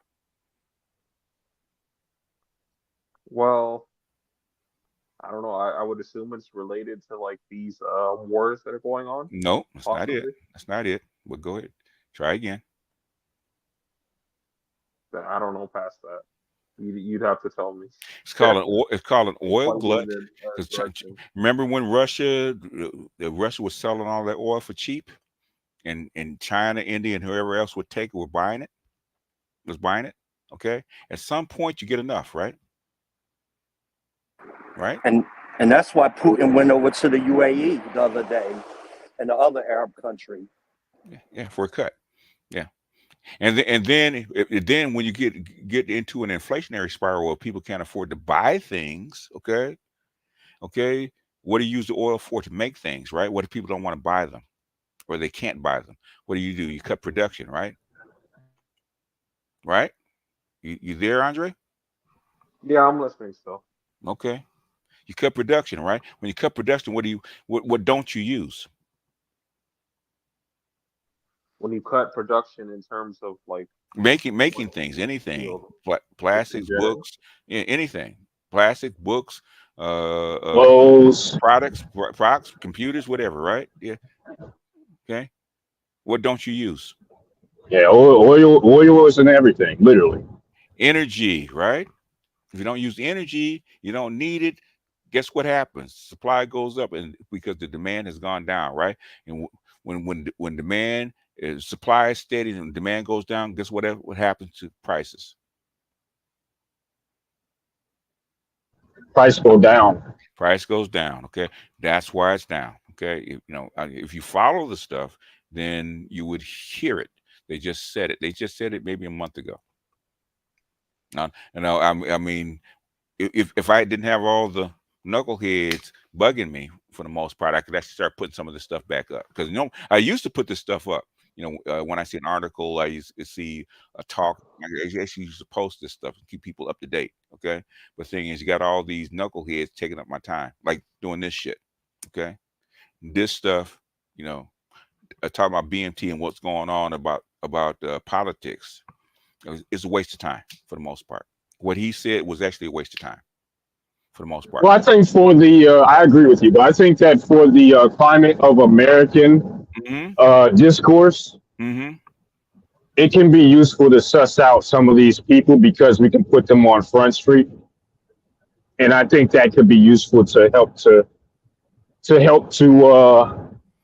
forge a new not system, but to forge a new narrative. Because currently, you know, we've been embroiled in arguably only cultural wars for the past, God, I don't know how long, a while now, since I've been alive. And if we actually want to see any major political shifts in our lifetime, you know, because I don't think I'll be here too much longer. Not at the rate of it going. you won't have to wait that long. It's already in motion because it has to be in motion because you're seeing a 400-year shift going on right now. You know. True. So that is true. That's true. That's a consideration. That is a consideration that I've taken into account up to a certain level because there are multiple end games that I have in my brain where I think things could. Because this could go left, quite frankly. This could very well go left. And if it goes left, then you I say prayers or dig holes. Okay. Yeah, I don't like that, but I mean, yeah, it's a possibility. And another word, I saw this coming back in 2003 or 2004, right? And they've been trying. United States have been trying to prevent this. What's going on right now for the last 25 years. Okay, but the thing is, hold on. Let me finish. And you can. I will give you guys plenty of time to talk. Okay, just let me finish my sentence. Okay, Quigley talked about this in 1968, right? About the rise of China and the civilizational rotation. I actually talked about this. If you want to go to my BGS for Books channel, I did a series on civilizational rotation. I might do it again. Okay, and we're right in the middle of it. And actually, it's accelerated. China was not supposed to do this until 2035. Okay. Now, Xi decided to do this in 2017, right when Trump got elected. I wonder why. He must have saw something, but they started this early. So even if China fails in this attempt right now, they still got another 15, 20 years, according to their plan, to start it up again. Hey, BGS. Can I say something about the food? Go ahead, jump in. You got two more holidays to get fat. You got Christmas and you got Easter. Most likely, food is going to skyrocket even more due to all the fucking retail theft. Oh, yeah, it's bad. Yeah, it's bad. And you better hope and pray to your God of understanding. We do not have bad weather this winter because from the past 2 years when the Midwest got rocked with all those ice storms that decimated all those crops and agricultural fields. Yeah. I think it was last week. All of a sudden, they killed a bunch of birds because of avian flu that was at an egg processing plant. Okay. Eggs about to go up again and everything. Yeah. You got Christmas and Easter.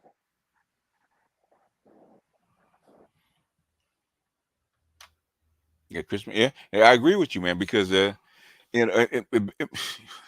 man, I feel for Jerome Powell because he actually between a rock and a hard place about raising rates. Because you raise rates, you're gonna kill some banks. Okay, things you have to defend your dollar. At some point, you're gonna have to make a choice. I think Xi and Biden came to an agreement. I don't know what it was, but I think they came to an agreement about holding back.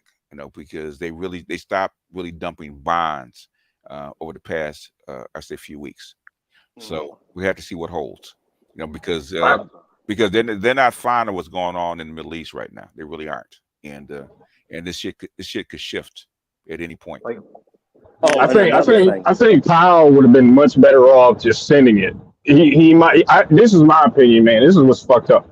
I'm so done. You black pill, so I'm so done. Like, just send it, bro. Just send it. Yeah, Yeah, well, if you're in power, you really can't just send it because the thing is, what Lewis is saying is already retail theft, right? Okay, Yeah.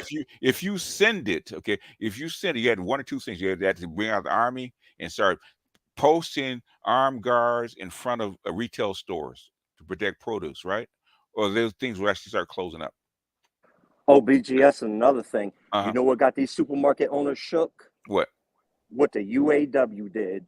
Now the UFC and all these other unions are looking what the UAW did with the auto workers. Yeah. You're going to see. We got to pay our workers more, huh? You're going to see all these unions push even harder, especially now with the economy fucked up. Oh, and BGS, did you get your Blue Lotus flour in? I did get it in. I haven't tried it yet. Let me know what happened. You know I will, man. I'll probably paint one of my. I'll probably color in one of my one of my designs and take my Blue Lotus flower and have a good nap and see what happens. Hey, BGS, so you caught the "You're Wrong, Daddy" scream, huh? Oh yeah. Well, somebody sent it to me, so I said, okay, let me go ahead and check it out. I saw it yesterday, and I was like, "Oh, this is a "You're Wrong, Daddy" stream." I'm like, what okay. I'm saying. So I wanted to respond to it because I hardly ever respond to what they say. Okay, and even one of his own people came up and said, "I don't agree with you." Okay. Yeah, the last part was actually very interesting. Okay. Oh, I didn't hear the. How far into it was it? I think he played a little bit more of your video. Then the dude came back up and challenged him on what's really going on with the economy again. Okay. I mean, do you have a time marker or anything close? Like something close? Give me a rough in the 2-hour mark. 2-hour mark? Really? Okay. Toward the end? Yeah, toward the end. Okay. Like, yeah, that's what I was thinking. I was Seeing that thinking, people don't want to hear it anymore. Okay. As far as the Democrat and the money thing. So where further up, further back? That sounds about a little bit further back. Further back, okay. But you start to hear it. Yeah. Just like the Gary Chambers. The only thing I've heard that he, in Louisiana, he's a Democrat. The people hate Democrats right now. Yeah, but that's not necessarily true for the last couple of election cycles. Remember, John Kennedy was a Democrat at one point before he became a Republican. Okay. Okay. Yeah. It's about a power grab for those folks over there. The same thing happened in North Carolina recently with a white woman who was a Democrat switched parties and became a Republican in that area to give the Republicans a supermajority. This is a part of the issue is that a lot of Black people are not paying attention to the actual local politics that matters. That's why I said, arguing about the independent vote doesn't make any sense if you're not already participating in the system as it is. What do you all this? Well, that situation that happened on Art Newstall's panel didn't need to happen. Someone decided that they were going to take the gloves off. That's a problem. That's problematic. You're wrong, Daddy. Yeah, someone decided that they were going to take the gloves off. Yeah, but I think that I won't say arguing. I do agree with you there. But the debate about the independence, I think that's valid, especially on the local level. There are independents who've gotten office and held office. Yeah, but not at the POTUS. Of course, not POTUS. Of course, of course. Yes. That. It's pretty difficult. It's pretty difficult to argue. If you want me to pause, Shauna, thank you for correcting me. I missed. Yeah, if you could, real quick. Daniel Corman's wife is not related. Okay, I'll pause it. Go ahead. I was just going to say, it's pretty difficult to argue that you're some sort of progressive while saying that you have to operate within the current dynamics of the political system. That is true. Like what type of progressive are you? That you're in what way? Like if you're saying that the only dynamics in which your progressivism can function is within literally the confines of whatever system is set up, then you're not a progressive. Like you're not. Yeah. Fundamentally, you're not. Fundamentally, you're not. Go ahead. You know what I call him now? What? I call him Butthurt Blue now. Okay. Yeah, because that's what most of them are. They're butthurt and they're blue. I don't consider them left or progressive. They're just butthurt. Most progressives vote green. Okay, most of them vote green. They don't vote right or left. They vote green. Okay, most of them do. So they vote. A lot of progressives vote third party. So I don't know what the point is, what the argument is. And that's the funny part. A lot of progressives are actually crueler than we are. about the Democrat Party. So They that's why I are. look at them with the side eye. Which is why they became progressives, is because of Bill Clinton and the Republicans, right? Right. That's why they started becoming. They said they rebooted the progressive movement because of that. I was there when it happened, so I don't understand where they're coming from. Would you have to pick a side? You have to vote right or left. Or you have to vote Democrat. Most progressives actually hated Joe Biden. Hated him. I'm not a fan. I am not a fan at all. So, but you want to get behind? Okay, that's why I'm confused. I'm confused. So, how far up do you? Is that the part where they argued, or was it further up? I'm not sure. Not quite sure. Okay, we'll play a little bit more of it. I was half listening for obvious reasons yesterday, but I was like, "Oh, this is cute." Yeah. Because he just let the Near wedding. the end, I know that I because had to retract that. it's all Thank you, film. Sean. Go ahead, y'all. Go ahead. I just want to say this as well. You also have to understand Oh, in politics, and that's why we say, you know, organizing and so forth is very important. There's a very large financial aspect to where politics is right now. What they're trying to do is literally flood this game as a money game to buy just strictly dollars and move it away a little bit, move it away from, you know, just the average voter having that power in their hands. So you have those that you're saying it's independent. Yes, we have independent people and so forth, but the big part of that is who's also going to give them the big money to win.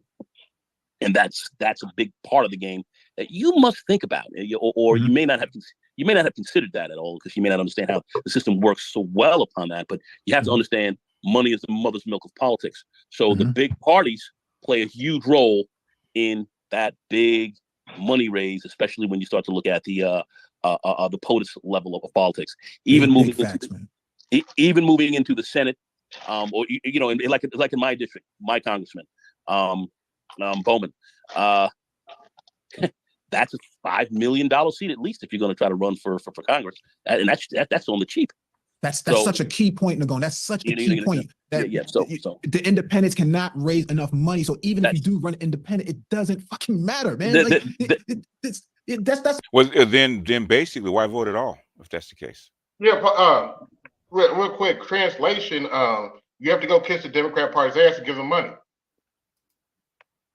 You know, if they were really progressive, they would say we need to infiltrate the Democrat Party and take them over to get what we want passed, to do what we want. That would be progressive.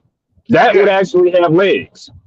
Yeah. But saying that you need to adopt exactly what the Democrats want without any sort of, you know, strategy around, you know, essentially co-opting and commandeering the party from its roots, then you really don't have any legs to stand on. Yeah. You're no longer a progressive at that point. You're just a Democrat. Just saying. If people can buy offices just like that for $5 million, $10 million, whatever it is, right? Then what's your vote for? Yeah, and everybody knows that a lot of congressmen, all they do is stay on the phone all day begging for money. So we see the game that's being played. So we'll play a little bit more of it. Okay. Yeah. That's the part that I'm trying to, we're trying to hammer this home, but these, folks don't seem to get this part. Where are your donors coming from if you don't have any party architecture? Not going to accept that, and I'm going to push back just a little bit, and it's not to be just they don't understand how that works. But go ahead. And I believe what you're saying. Well, let me say this here. Mm-hmm. Is he eating or what? I can't hear him. I don't know if he's breaking up. I think he has bad reception. But the point that we're making here is that parties provide infrastructure. That's what the DNC provides. That's what the RNC provides. People don't like to hear that, so you're off-putting, and that's fine if that's what you intend to do. But also, it blinds you to something as well. You're not seeing that people don't want to hear it anymore. Okay, as far as the Democrat and the money thing. So I'm getting specific on what I'm talking about here. The money thing, the money point that you guys made, the money point. Well, the money is the fact. Okay, it's a fact. It's a fact. I know this. What you're going to probably say. It's a fact. It's just a reality of the system. The system. Okay. Okay. Explain to me, citizens. Explain to me, Citizens United. Explain to me, Citizens United. And that's off-putting. It's combative. but I understand where you're getting at. Let's go. Go ahead. Dude, I don't know what I'm confused. Because I'm actually trying to be honest, a sincere conversation. No. I'm Sincere asking. conversation. I'm not asking trying you. to insult you. I'm Okay. asking you a very serious question. Very serious question. Okay. What about Citizens United? What about it? Okay. Now, Citizens United. Make sure that I Thank you. understand what you're Yeah. talking What about. about it? It's the Political Action Committee, right? They can also. It's a law or something like that where people can donate or companies can donate unlimited amounts, right, to candidates. Is that something that am I getting close to that, or do you need to explain more detail to me about that? Yeah, I mean that's basically. No. Go ahead. Continue.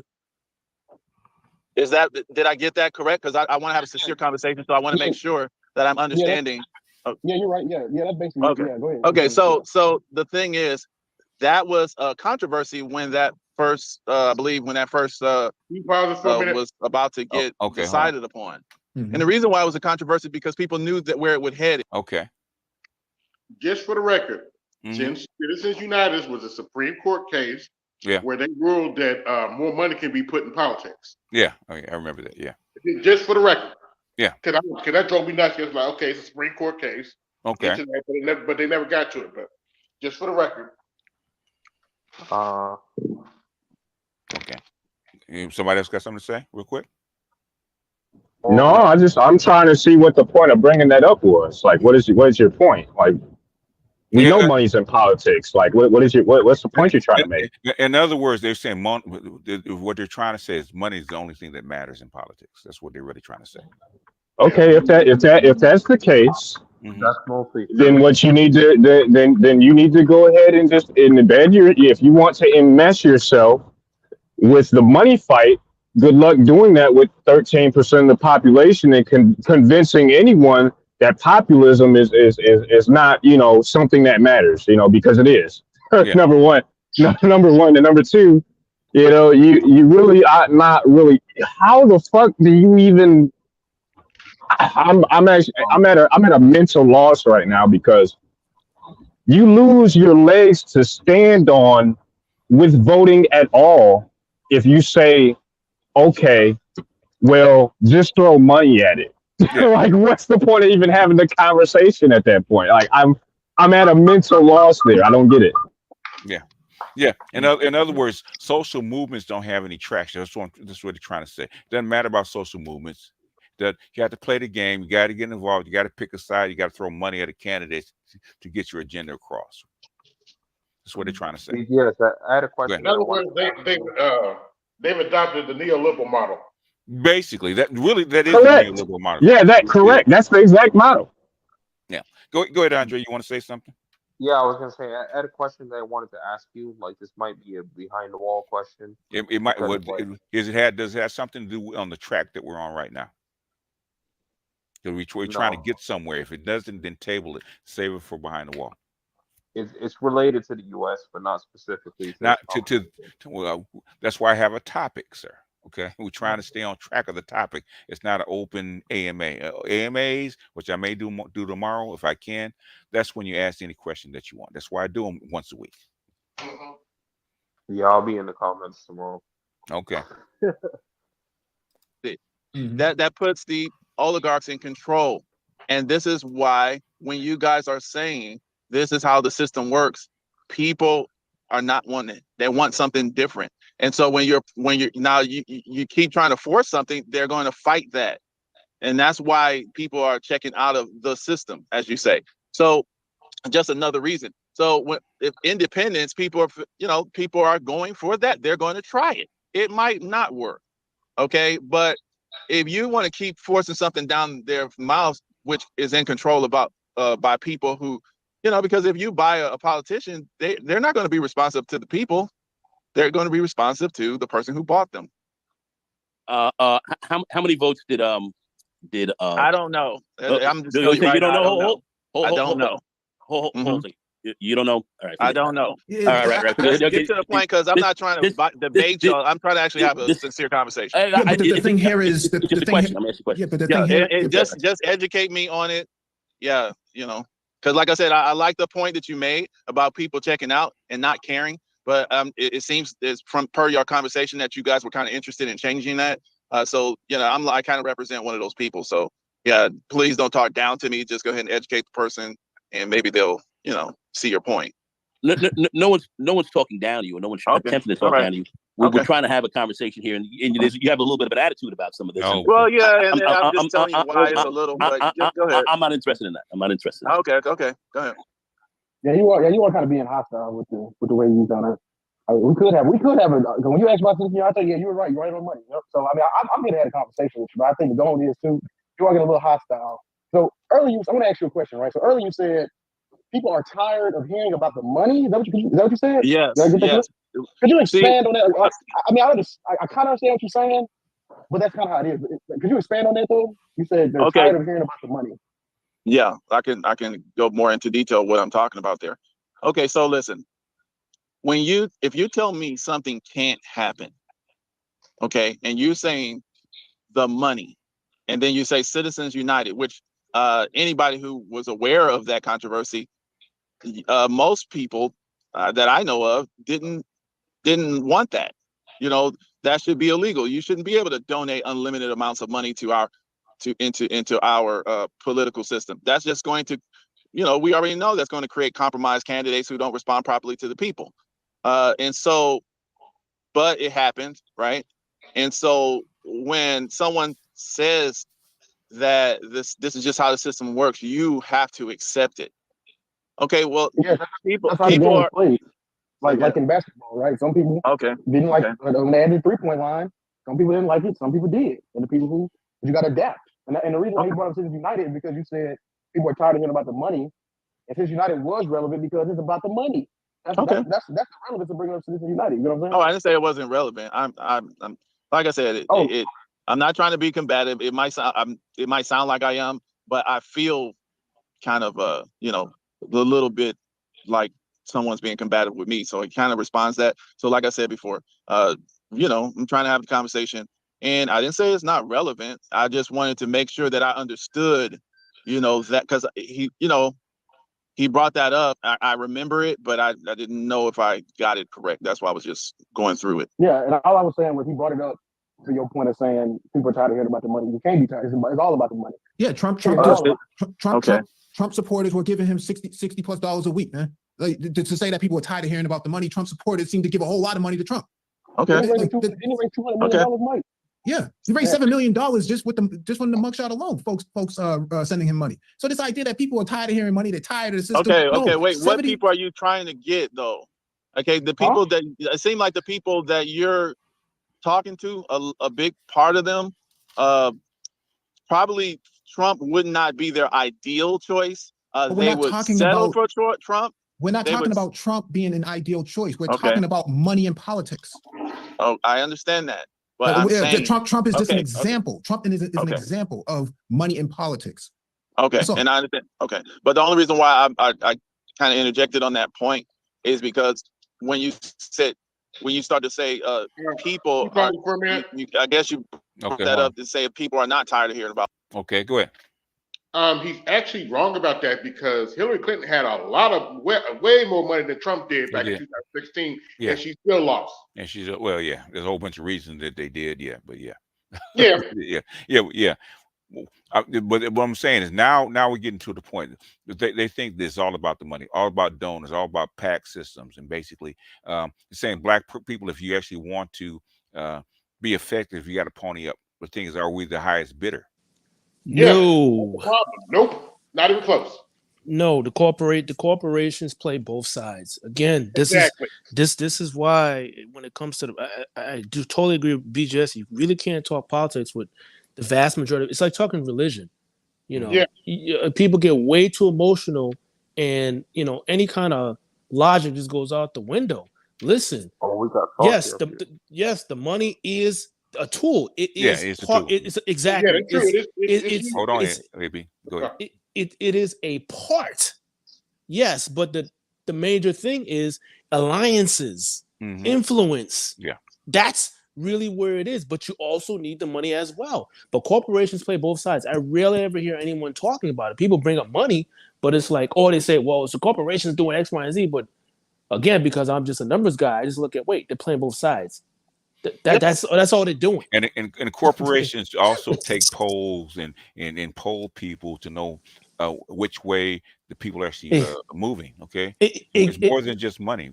Exactly. So they're doing it from a profit standpoint, and they're doing it from just basically on consumers. Because now again, and I bring this back up again about that scene in Margin Call when he says, when we take our finger off the pulse, this is why, because people get too emotional, and then because since the early 70s when credit really when we really switched off to credit system for the most part, this is why when people were living a life of okay, on average, yes, our life, the way we live has gone up on average. The issue is what people fail to realize, because they don't understand taxes and money, they don't see that those who are more talented and more aligned with certain size or power, right, they can move faster and further along than you ever could, regardless of how smart you are. That's the part that people don't seem to see. But if I bring it up, I'm a bad guy. I'm a supposed bad capitalist. No. I'm just looking at what it is. I'm just talking policy. I'm just pointing at certain things so you can see. But you don't want to raise your worldview. You don't want to read books. You don't want to do X, Y, and Z. So it's like, okay, then. Well, I don't know what else to tell you. This is the game. They don't believe really what it is, and really why they don't like me. They don't believe that social pressure actually works. That's their problem. It has nothing to do with social pressure, what you think, what you believe in, or what you're willing to get. People are willing to get behind. All that counts is money. If you're going to tell people that, they're going to actually give up on the system. They won't vote anymore. Why vote? Okay. Exactly. That's what I was saying. At a certain point, you end up at the crossroads of trying to essentially say, well, then fuck everything. We might as well just watch the whole society rot. Yeah. Because that's actually what you're getting at when you keep pushing that message. Yeah. Because the vast majority of people don't have the ability to affect policy in the way of throwing money at the problem. Not en masse. And they never did. Like, I mean, throughout time. So again, this is not a problem of BGS, but the thing is, people. It's sad to say, it goes over people's heads when he says, "Y'all Negroes don't read." It's like, dude, like, our human nature hasn't changed. Like, you can read history and see. I mean, it's not repeating exactly, but in similar fashion. If that was the case, civil rights would have never been effective because we had no money. Okay. Very little money. I'll give you a better example. What did FDR tell his constituents? Look, I can create Social Security stuff, but you're gonna have to force me to do it. Yeah, and your big money people are actually against it until social pressure forced them to do it. They were taxed at 90%, right? Yeah, and what they call it? And they had to accept it, otherwise they're gonna have revolution. They knew it. Okay, that's social pressure. Go ahead. Yes. What are they? Hold on, AB. Let Sauchi in. Yes, I agree. 95%. The 5% difference that I disagree with the 90 percentile tax was that it was such a small it was very small, population who were even in that bracket that I wouldn't say it was insignificant, but there are a lot more quote unquote wealthy or rich people now than there were then. Yeah. That's my only thing about the 90% tax rate. But now some of the rich people at that time that did tell regular folk to say, if this stuff passes, it's going to be worse for you. And from a tax standpoint, they were actually correct, because remember, they don't work for money. People don't seem to understand that the tax system, they're producers, so they're going to be taxed less because they're not being taxed W-2 or W-4 now. They're getting it from either royalties, they're getting it from interest. Basically, an extremely hard way of making money, because you need a lot of money or a lot of interest in a producing asset that you won't get taxed. See, that's a game that people don't see these things, but want to bring it up. Yeah, but he had to do it because that. I'm not disagreeing. It was the only way out. Okay. Oh yeah, I'm not disagreeing. I'm just pointing that little 5%. Just to add that in, because a lot of people don't see that particular part, and shoot, what was I about to say, man? It was pretty important. Just go on, AB. I'm sorry. It just slipped my mind. No, that was a good point. But you got to remember the rich people back then called our FDR, a traitor to his class, because of the changes he made. But go continue. Yeah, I guess my last point, especially when it comes to like social programs, there's socialism regardless everywhere. I mean, even when you look at insurance companies, it's still socialism when you think about it, because a lot of people really aren't using it, or the majority of us aren't like terminally sick. Yeah. So I mean, that's truthfully, socialism. But when it comes to social programs, when you look at especially the Scandinavian countries, now the reason why they have a lot of people, you can go to the doctor. I'm not saying that the quality is all that high, but you can go to the doctor. And the reason why is because obviously a lot of people, the taxes are extremely high, and also so are the retirement programs. Now, again, this goes down to the granular stuff that a lot of people don't want to read the stuff. And then when I try to bring it up, dudes won't get upset, so I just leave it alone. It's like, dude, if you don't understand the game, like you can't talk to a politician. You can't talk to somebody of influence, because that's what they're talking behind closed doors. If you can't talk that language, they're not going to take you serious, man. Period. Yeah. Well, I would have thought we would have moved past this. This is like 1970s, 1980s style politics, right? Yes. I thought we had moved past this. That's what they're talking about. It's all about the money. It's never about the money. Just buys you influence. That's all it buys you. It can't move people. Okay. The voters still matter. Okay. Whether you like it or not, you actually can change things from the bottom. Yep. I mean, with some of those arguments that they make, it really begs the question of what's the use of any sort of grassroots movement. Yeah. You don't actually need a grassroots movement at that point. We wouldn't even see them anymore if that were true.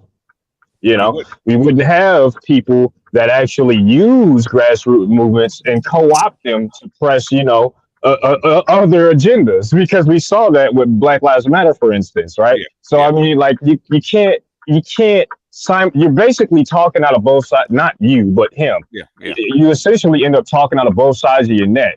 You can't just say the money's the only thing that matters. Well, then what about grassroots movements? I mean, like, do they not matter? Is that what you're saying? Basically, that's what they're trying to say. Basically, trying to really just shot at the black man here. All you ninjas making $200,000, you need to get together and form a pack. That's what they're trying to say. Really, that's what they're trying to say. They're not appealing to the rank and file guy that's listening. They're really not. They're talking to the upper class people that are actually in these spaces. Okay.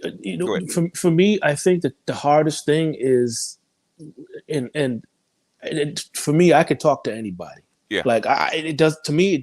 When something needs to get done, if BGS is the guy, he's the guy. If AB's the guy, he's the guy. I fall back. If it's something that I'm the guy, I gotta step up. That's how I look at it. But unfortunately, to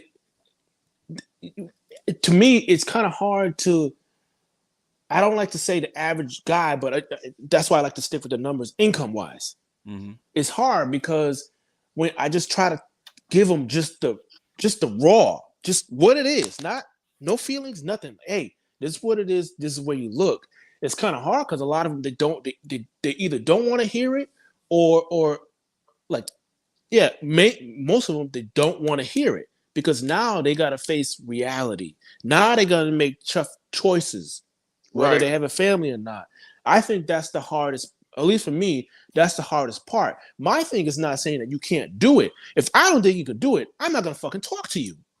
Yeah. But a lot of times I get into these conversations, and it's like I'm trying to convince them that I'm not like talking down on you. I'm just giving you the information so you can take it and run with it. Yeah. That's it. Like I don't know how else to express that. If I didn't think you were capable, I wouldn't waste my time. And I'm trying not to say it like that because then I come off as an asshole and it defeats the purpose of the conversation. Yeah, what I'm trying to do in these conversations is to teach you how these people think, how they make decisions, right? What can actually influence people that are already in office to actually make a decision in your favor, if you actually put it to them the right way. Yes. What is the right way? And can you coalesce enough people to actually push them to actually do something in a different way? Yep. You know, like we didn't do anything to actually push the right and left to actually push this thing back the other way. We didn't do anything, right? We just took advantage of the environment that's already there, right? That's all we did. That's all we did. And that push actually meant more than an elected official or PAC money, which is money, which is smart. Which is smart. Which is smart. Yeah. It's called chess. It's called chess. So, I mean, I don't think, you know, the thing is, it'd be one thing if I just came on the scene. I've been here a couple months. This nigga does not know what he's talking about. Okay. I've been here 9 years. I have a track record. You can go back and check. Okay. When was I right? When was I wrong? Balls and strikes. It's not that hard. Okay. People listen to me because more times than not, I'm right. Okay. Yep. I'm giving you information about what I think is coming. And more times than not, I'm right. That's why people listen to me. It's not hard. Okay. It's not hard. It has nothing to do with money because I ain't got none. Okay. You know, if you want money, you got to talk to Southie or people like him. Okay. I ain't got none. Right. I'm an old dude, a regular dude that's been studying this stuff for a long time. That's it. And I know how these people work. I'm trying to explain how people work. Like we all this stuff that they're talking about, we saw come in 2-3 years ago. Okay. Yeah. Like Trump. Okay. They let you go with January 6th. Okay. You should have been prosecuted, in my opinion. Okay. Should have went down with the ship, in my opinion. Putting presidents in prison is not a good look. They don't like doing that. Yep. Cut you some slack, just don't run again. Guess what he did? He ran again. So now you have all these cases stacked up against you. They may mean something. They may not mean anything. Okay. But guess what? You got to work through all this crap. We saw this coming 3 years ago when they let him go. You know, we knew that Trump would lose because of COVID. He didn't lose because Biden was such a great candidate. He wasn't. Okay. Yep. Interesting enough, Biden just came out and said he's running again because Trump's running again. It is because, you know, because they have this probably is behind the wall. We'll probably talk about it. Okay. But the thing is, this group has an agenda, a global agenda, right? And basically, they can't put anybody else in it because even he said, "I'm here to put the train back on the tracks." Okay, so he's here for. Okay.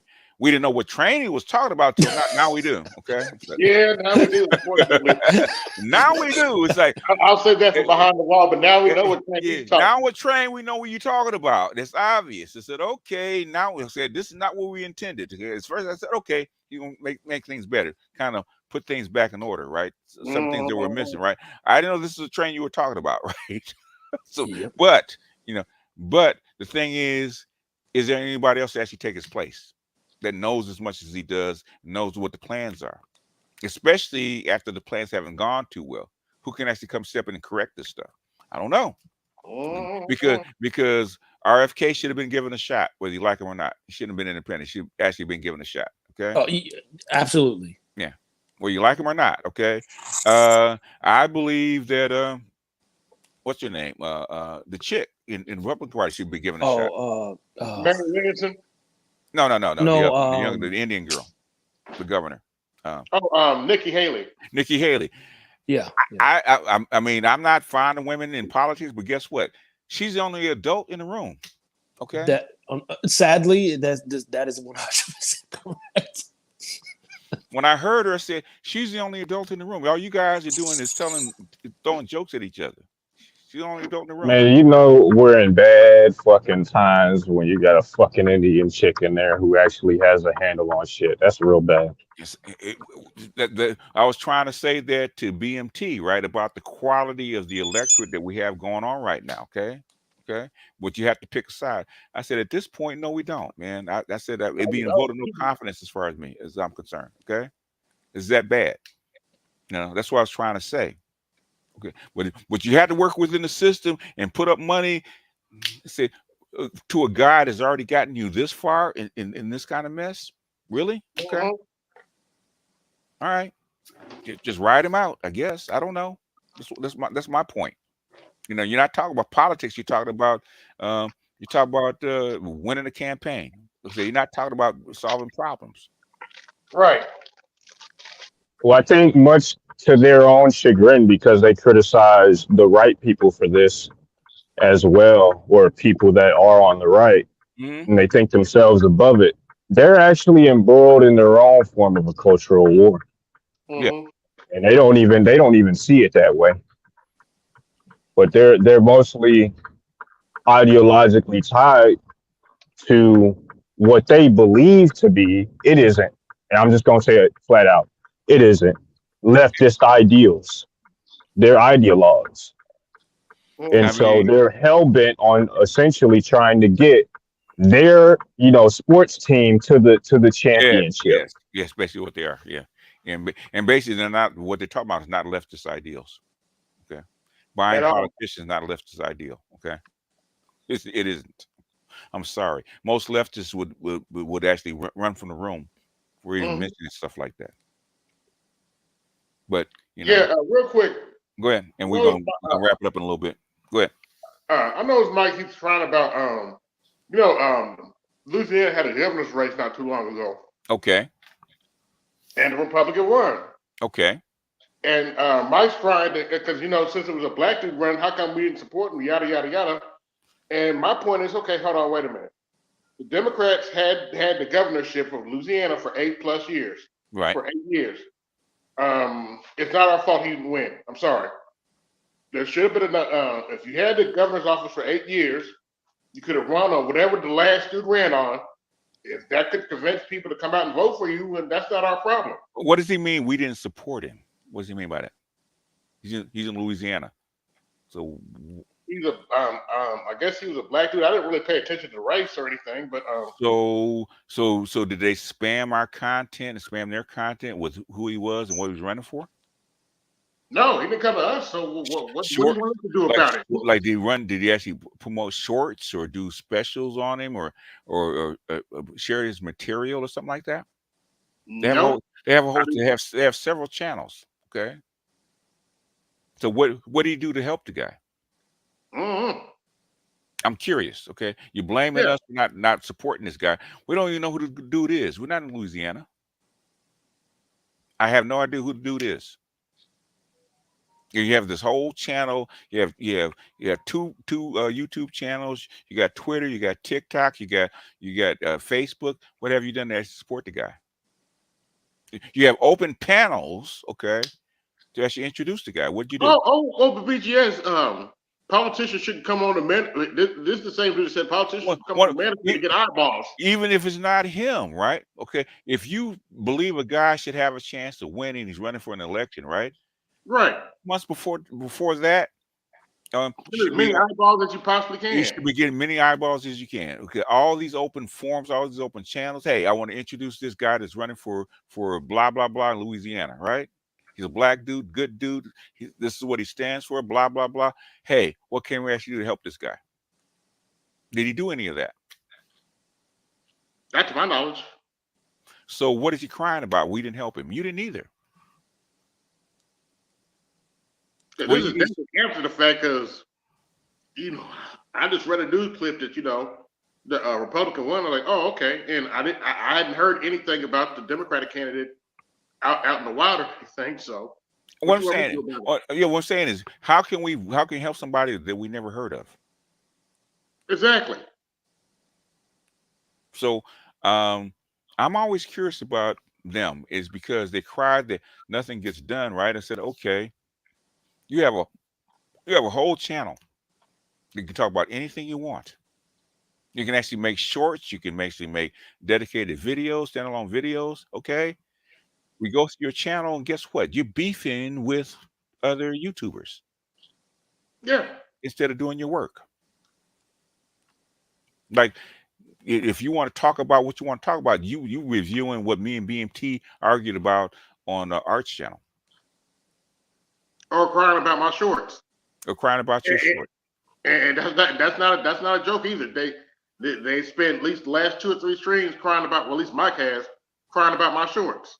What I'm saying is, have they done shorts to say why we should actually vote for Biden versus what's going on now? Okay. And have they really talked about what's going on in Ukraine and what's going on in the Middle East and why, all this other stuff? Have they talked about it?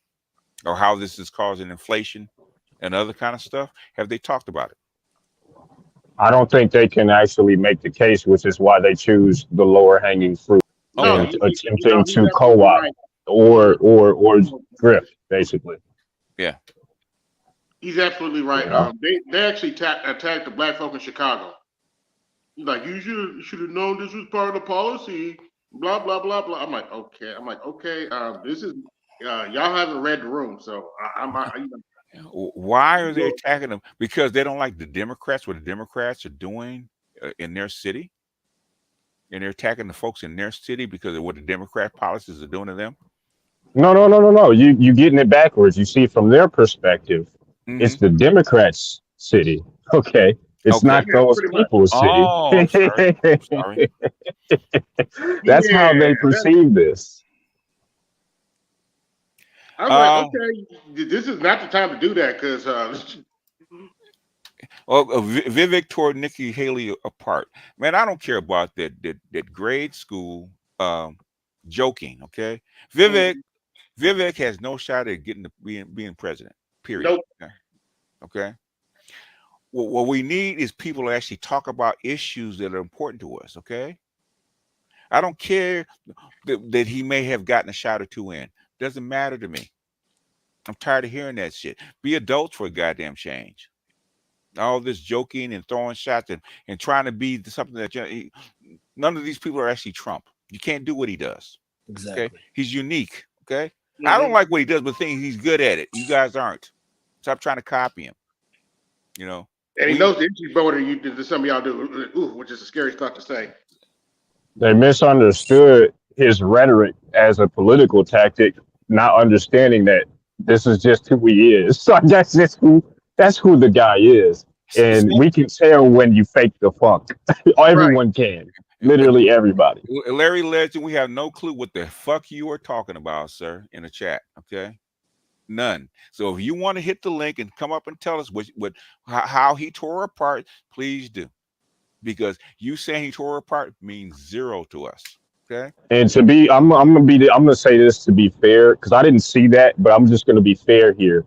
I'm willing to admit that when it comes to most of the mainstream policies, when it comes to foreign policy, just as a general statement, they're all pretty trash. And American foreign policy has been trash for a long time.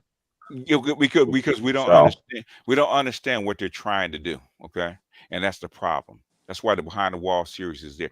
Understand what they're trying to do. Okay, so some of this stuff, this foreign policy, there's nothing they can do about this because there's a shift. Okay, the world is caught up. There's a shift. Europe is going to go down the tubes in like 20 years. There's a shift. Yeah. There's nothing they can do about this at this point. But Larry Legend, come on up, man. You want to explain what was said? Because I didn't watch it, because most of these, number one, even if they know, they lie. They ignore this kind of stuff. They don't talk about it. Okay. So what foreign policy did he tear her up about? So come on up and tell us. Now chatting said he tore her up. That doesn't mean anything. I think he was referring to the fact he was getting on her and Christy about Ukraine. And he couldn't name the provinces that they were fighting for or something like that. So what was his point about Ukraine? They couldn't even name the provinces that they were fighting for. Or something like that. What I'm saying is the policy. Okay, I don't care if you can't name a city. What is the point he was trying to make about the Ukraine? I don't know. What's the point? Yeah, I didn't see the debate myself, so I need to know. I don't really care. I want to know what the point is. Okay. They don't know what they're doing, I guess. Well, they do know what they're doing. They were wrong. That's the problem. Okay. True. The point is they do know what they're doing. I actually showed their plan of what they were trying to do. In fact, yes, you did. In fact, there's a couple of guys that actually said the exact same thing I said almost 2 years ago. I'm actually gonna put it up on Patreon. He said the exact same things that I said 2 years ago about why they're doing what they're doing, because this is a continuation of what went on with Obama in Syria. It's just a continuation, but most people don't connect those dots. Okay, Larry Legend, what was said? Hey, what's going on, BTS? Can you hear me? I got you. Okay, I'm in this truck, man. Might be a lot of background noise, but it's okay. Yeah. He was just calling her out basically on her lack of knowledge. I mean, she couldn't name a province from a place they're sending all these billions of dollars to. I mean, these people don't even know what's going on. They're basically listening to advisors. Okay. They don't even know this stuff. Okay, so how much does he know? He seemed to know more than her. She was standing there with a blank look on her face, like she got hit by a truck. Okay, she was wrong on foreign policy. Okay, so what was his point? That she didn't have the knowledge. Okay, she don't have the knowledge. So what was his counterpoint? Well, you got me there. I was just saying that he made her look silly. I mean, when you sit there with a blank stare, he asks you a clear question, you can't answer it. I mean, he got you. You know what I mean? Okay. Well, you gotta be careful about that, man, because what happens is this is a failure of American institutions overall, especially the educational system. Because I think the American populace should know better that just because you got on something doesn't necessarily means that the other party knows better. That's not how that works. So, for instance, let's say, Fauci comes in and he schools me on something I may not have known about economics, but he doesn't know either. Just because you schooled me on it doesn't mean that you have a better idea or plan about it. Okay, so what was her point about Ukraine? Okay, about foreign policy, because that's part of the point of policy. That's just one thing. What was his point about Ukraine? Well, his point was basically just that the neocons just want war. They have no nuance. They just want to go to war. They just want to spend. I guess that was his main point. And they want to spend on things she didn't have knowledge about. Okay, so is he a neocon? Where does he stand? I don't know. That's you got me there. I don't know. Well, shit, that's important to know. In other words, is he might be a neocon himself? Right. Possibly. Guess what party most of the neocons belong to?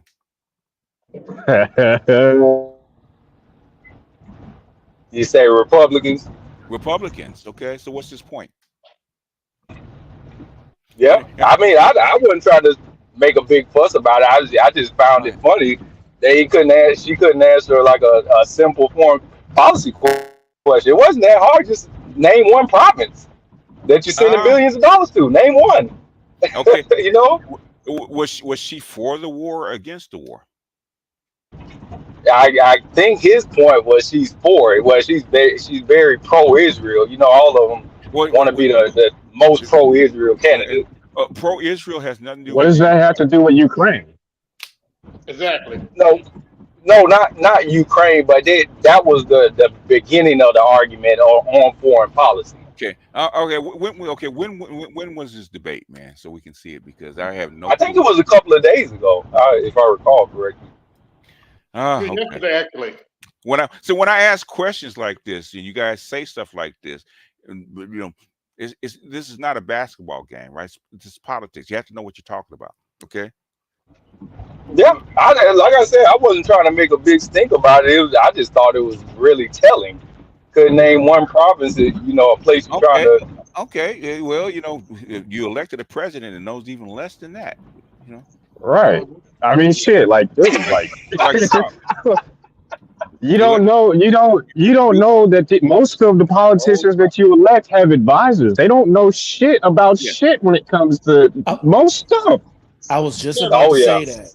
Yeah, it's a team game. Yeah, I mean, you need to understand basic stuff, and also, I mean, a lot of the stuff, especially that we talk about behind, behind the wall. I mean, even if these politicians, even if one of them really knew it well, cold, they couldn't talk about that shit in public.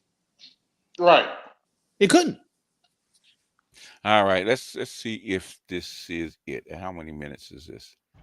Hey, I'm gonna hop off BGS, man. I gotta unload this truck, man. All right. You and PK too. So. Oh, you kicking me off too? You bringing me with along, man. Let's go ahead and stop sharing. And that's what I mean. That's why I don't like doing domestic politics, man. Yeah, there's not much else in that street. So I really don't. This is why, man. You know, they treat it like a sports, like a sports team. You know. Hey man, the ball teams on the blue team, man, they go real hard. Okay, that's what I hear. That's what the Black Brand Trust tells me. Yeah. Let's see if it comes up. They should at least give them like a link or something like that. Support us. We'll take it. I want to go back, though, to Nikki Haley's comment from earlier that she is somehow not responding to the will of these donors. Nikki, you were bankrupt when you left the UN. After you left the UN, you became a military contractor. You actually started joining service on the board of Boeing, whose back you scratched for a very long time, and then gave foreign multinational speeches like Hillary Clinton is. And now you're a multimillionaire. That math does not add up. It adds up to the fact that you are corrupt. Fact of the matter is, we know from her history, Nikki will cave to those big donors when it counts. Oh, like y'all won't? Like y'all won't? Whoa. Y'all won't? He's mad because those Wall Street donors used to support him and now they support me. But it's about the money. Right. Like, come on now. Stop it. Nikki, I don't have a woman problem. You have a corruption problem. And I think that's where people need. Saying that she has donors doesn't prove corruption, sir. No. Come on, Brad. Nikki is corrupt. Oh, boy. This is a woman who will send your kids to die so she can buy a This guy. This is the problem. Using identity politics more effectively than Kamala Harris is a form of intellectual fraud. Haley, would you like to respond? No. It's not worth my time to respond. It's entertaining. It's entertaining. It's funny. Good answer. Yeah. Yeah. I'm trying to find the quote she talked about the Ukraine. Oh, here it is. Okay, can you name 3 Ukraine provinces? Yeah, something like that. Okay, man. So foreign policy experience is not the same as foreign policy wisdom. I want everybody at home to note that I was the first person to say we need a reasonable peace deal in Ukraine. Now a lot of the neocons are quietly coming along to that position, with the exceptions of Nikki Haley and Joe Biden, who still support this, what I believe is pointless war in Ukraine. Okay. And I think those That's with what I foreign asked. policy experience, one thing that Joe Biden and Nikki Haley have in common is that neither of them could even state for you 3 provinces in eastern Ukraine that they want to send our troops to actually fight for. Look at that. This is what I want people to understand. These people have, I mean, she has no idea what the hell the names of those provinces are, but she wants to send our sons and daughters and our troops and our military equipment to go fight it. She did say that, that sons and daughters? So reject this myth that they've been selling you, that somebody had a cup of coffee stint at the UN and then makes $8 million after, has real foreign policy experience. It takes an outsider to see this through. Look at the blank expression. She doesn't know the names of the provinces that she wants to actually fight for. Okay. All right. Was that it? I guess that was the point. I don't know. Well, actually, if you watch the clip further, Chris Christie puts on the cape and tries to defend her, but you know. I was okay. That was the slam dunk, everybody. That was a slam dunk. Okay. All right. I guess so. I guess that was the slam dunk. I guess. Okay. You know, when you're yelling, man, you're winning, right? You know that tactic? Oh man, damn! I gotta work on that. Holy shit! Exactly. Oh my god! That's why I asked him what was her stance. If you watch the debate, what was her stance on Ukraine and supporting it? Okay. I don't know. I never heard him talk about it before. Maybe he has, about Ukraine and peace policy. I never heard him talk about it before. Have you guys? No, No, that's the first mention I've heard of it. I mean, but either which way, though, I think that, if you're going to make such a statement, then you have to offer more insight into what it is that you believe on Ukraine. You can't just leave it there and be like, well, I won. Like, okay, Yeah. that's cool. Yeah, You want peace? How? Now what? what I'm saying is you can't be in the UN without having some kind of foreign policy experience. Okay, you have Correct. to. Yeah, that's true. Yeah. It's just by the nature of it. But the thing is that a lot of these, not just neoliberals too, they're actually behind this stuff, because you have a lot of people like AOC hasn't spoken not a nan word about Ukraine, and she's supposed to be a socialist progressive. She had said not nan word about it, to my knowledge. Yeah. Okay. There's a whole lot of people biting their tongues about the Ukraine. They should have spoken up. Okay. And they're Democrats. The Republicans think it's the wrong war. That's their problem. They said they want to shift to China, which is a whole nother kettle of fish. Yeah, you're drunk. Yeah. Who says that? Who's saying that? The Republicans. That's the realists and the Republicans actually want to shift to China. They think. Oh, they're drunk. Yeah. Well, that's what they want. That's where it should be spent. If you're gonna spend money. I mean, you can maybe, because that's all we're fighting on two fronts in that sense. Like we're doing, we're doing war, but not actual war, right? But you can't take it to that level. It's just not possible. You have to use other means by which to fight that sort of type of war. You can't do it in any kinetic warfare. It's not at that level anymore. You're drunk if you think we're gonna, fight China. Like it's not possible. They believe it, man. They believe it. They want China containment, and they were pushing for it.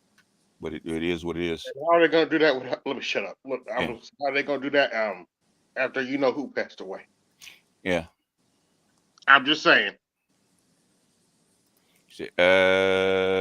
Right after Biden G won't be good. I think they've come to some kind of agreement. So I don't know how long it's going to last, but we'll have to see, because Biden has to solve this Middle East problem if he's going to have any kind of shot at the office.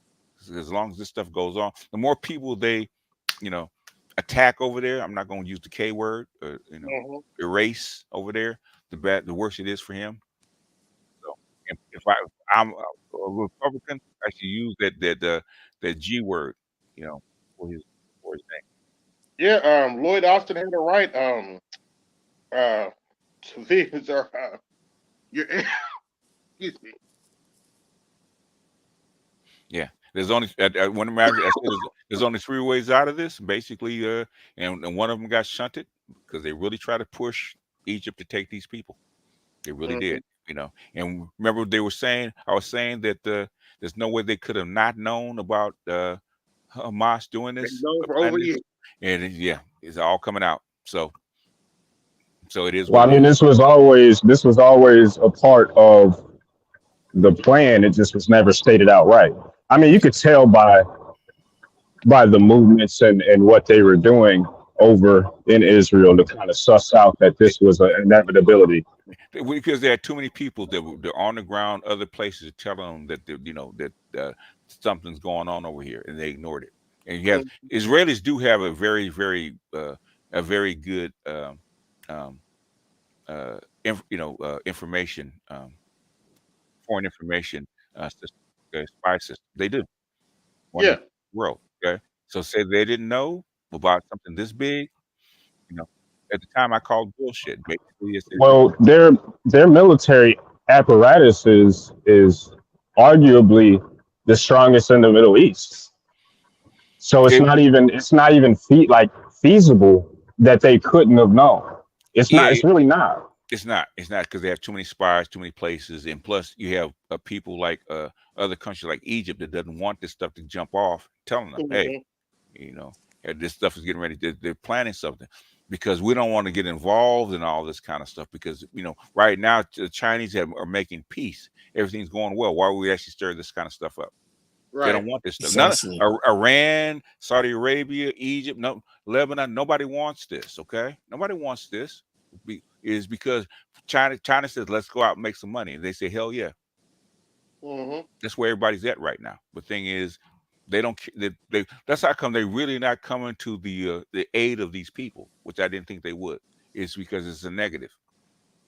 And plus they really want to see if Israel's willing to do what they say they're willing to do, you know, and are you willing to go down die on this hill? Maybe they are. We'll see.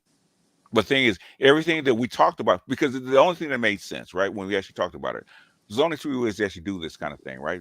3 options, right? One got shunted. Now you're left with the other 2. What you gonna do? Either back off or, you know, face the consequences. Yeah. Now they're stuck. You know. Now the United States is stuck. And they didn't throw Egypt a big enough bone.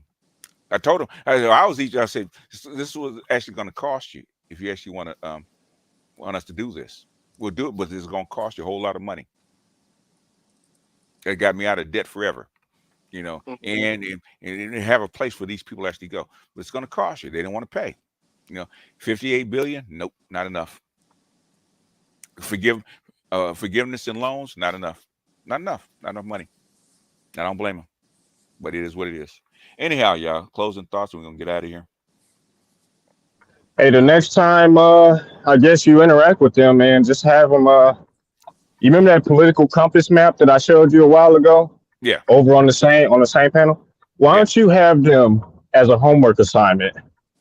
List the past, I don't know, 12 U.S. presidents on that political map to kind of get an idea of who they think was who when it came to their political leanings, so that you can find out who they really are. Because I don't even think they know politics as well as they think they do. You know what? I thought they did, because there's only so long you can actually do this kind of stuff and not know. But I'm tired, man. I'm tired of even trying. You know, I learned that with Marcus, man. With Marcus, I talk to him, I say what I mean, and it comes back garbled. It's like, okay, you know what? You know, there's only so much I actually explain myself.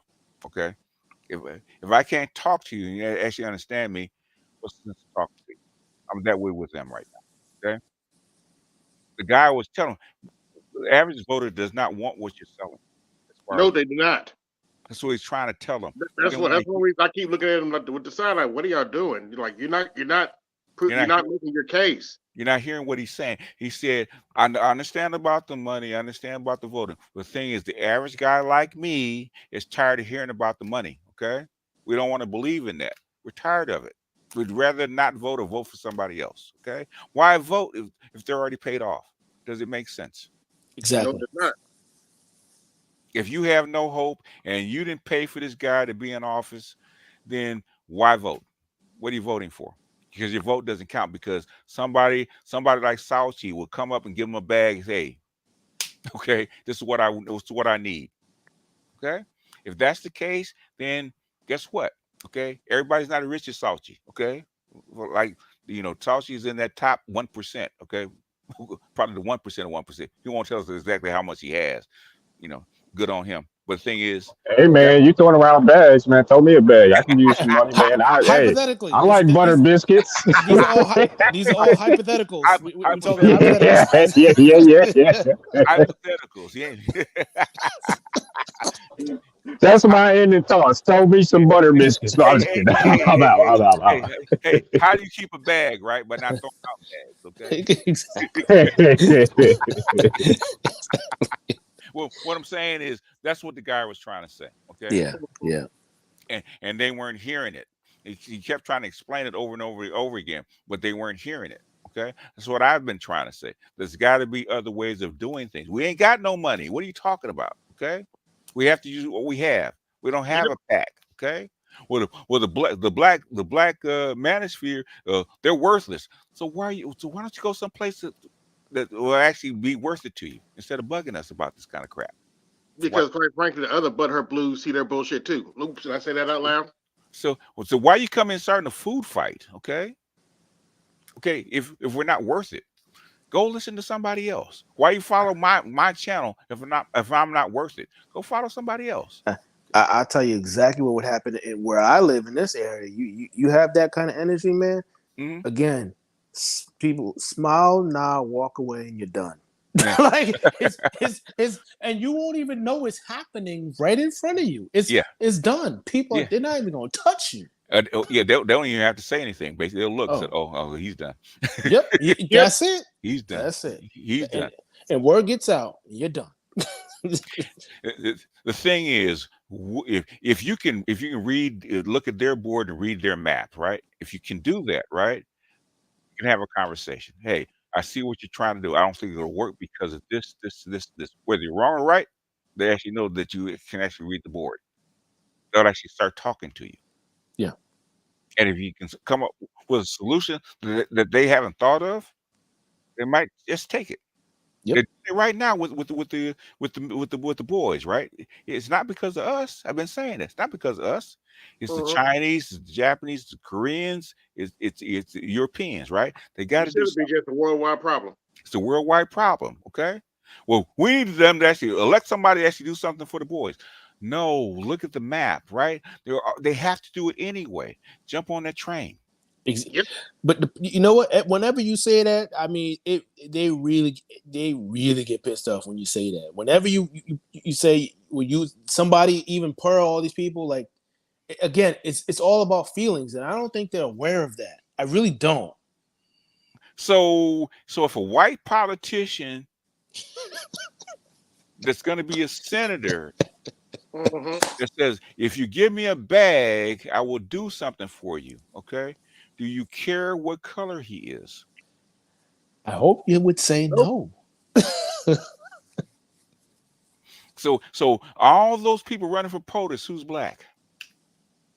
None of them. But you're going to vote for a white guy, but I can't use a Pearl or a Reeves or whoever as a tool to get my agenda across. Correction, BJ. You're going to vote for a Dixiecrat, but I can't use another. Okay. If the Dixiecrat can get me across the finish line, guess what I'm going to vote for? There you go. It's that simple. When I say I'm black pill, I'm black pill. I don't care. I'm agnostic. Hewlett taught me to be agnostic about these people. Doesn't matter, okay? They both got the shit on each side of the ledger. There's nobody has clean hands, okay? Correct. Can that guy do what you need him to do? Is his agenda aligned with yours? If it is, it's important enough to roll with him, right? Okay. That's it. I could care less about Pearl. Pearl's a white woman. The closest thing Pearl does is date black guys, okay? Yeah. Pretty much, yeah. Because white guys don't find her attractive. She dates black guys, okay? So she has an affinity for black guys because she does date them. So she has at least a little bit of understanding about them. The thing is, if she's moving the needle, roll with her. Okay, hey Pearl, here's some more stuff. Like the stuff about passport bros and feminism spreading globally, right? Where she think she got that shit from? Yep. And she's more influential in your what you need than give me one black woman who is. Just give me one. The closest person that I can see that has that kind of ear is probably Candace Owens. Okay. Yeah. Closest one that I can read outside of Michelle Obama. But black women are not going to, on average, they're not going to accept a Candace Owens. No. So then she's borderline null and void. Yeah. because she's honorary white. Yeah. She's not one of us. Yeah. I mean, that's how they see her. Yeah. Done. But you're not going to use her? Okay. Right. What I'm saying is, you guys are supposed to be savvy. Okay, I didn't expect it out of you guys. That's the run of mill black guys or the women. I expect that out, but you guys don't understand what I'm talking about. Yeah. Because she's white, okay, and you guys can't understand what I'm trying to do, and you get so you're gonna kill the golden goose just because she's white. Really? Yep. Well. Yeah.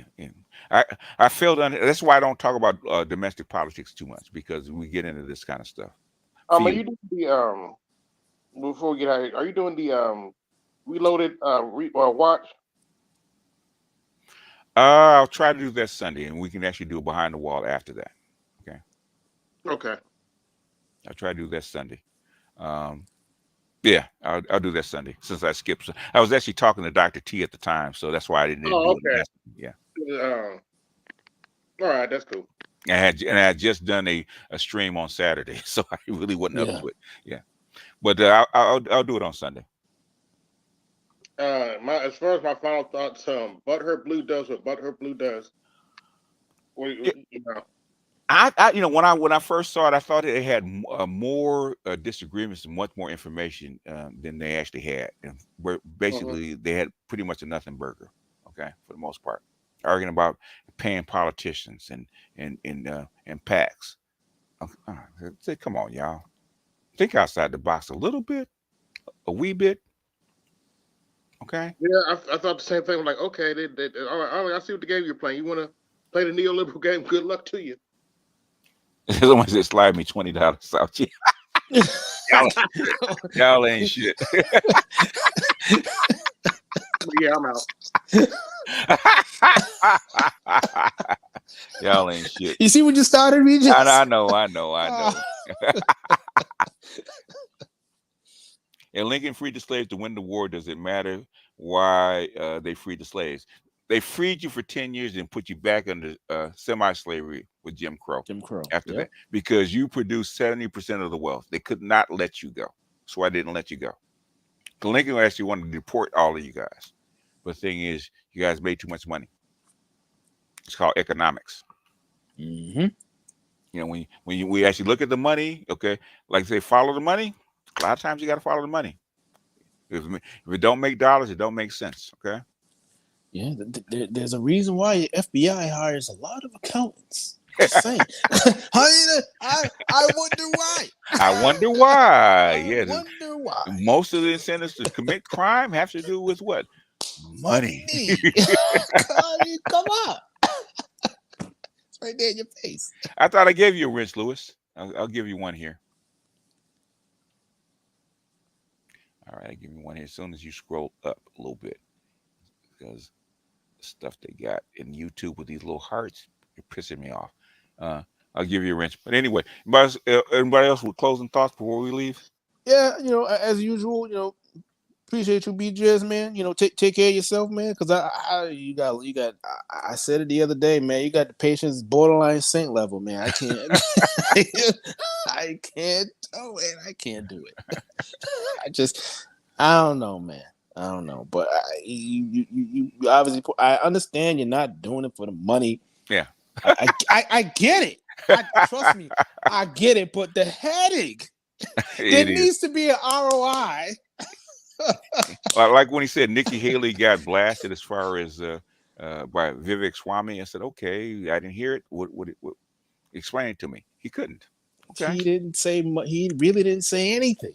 He didn't say very much. I was trying to understand the gist of it.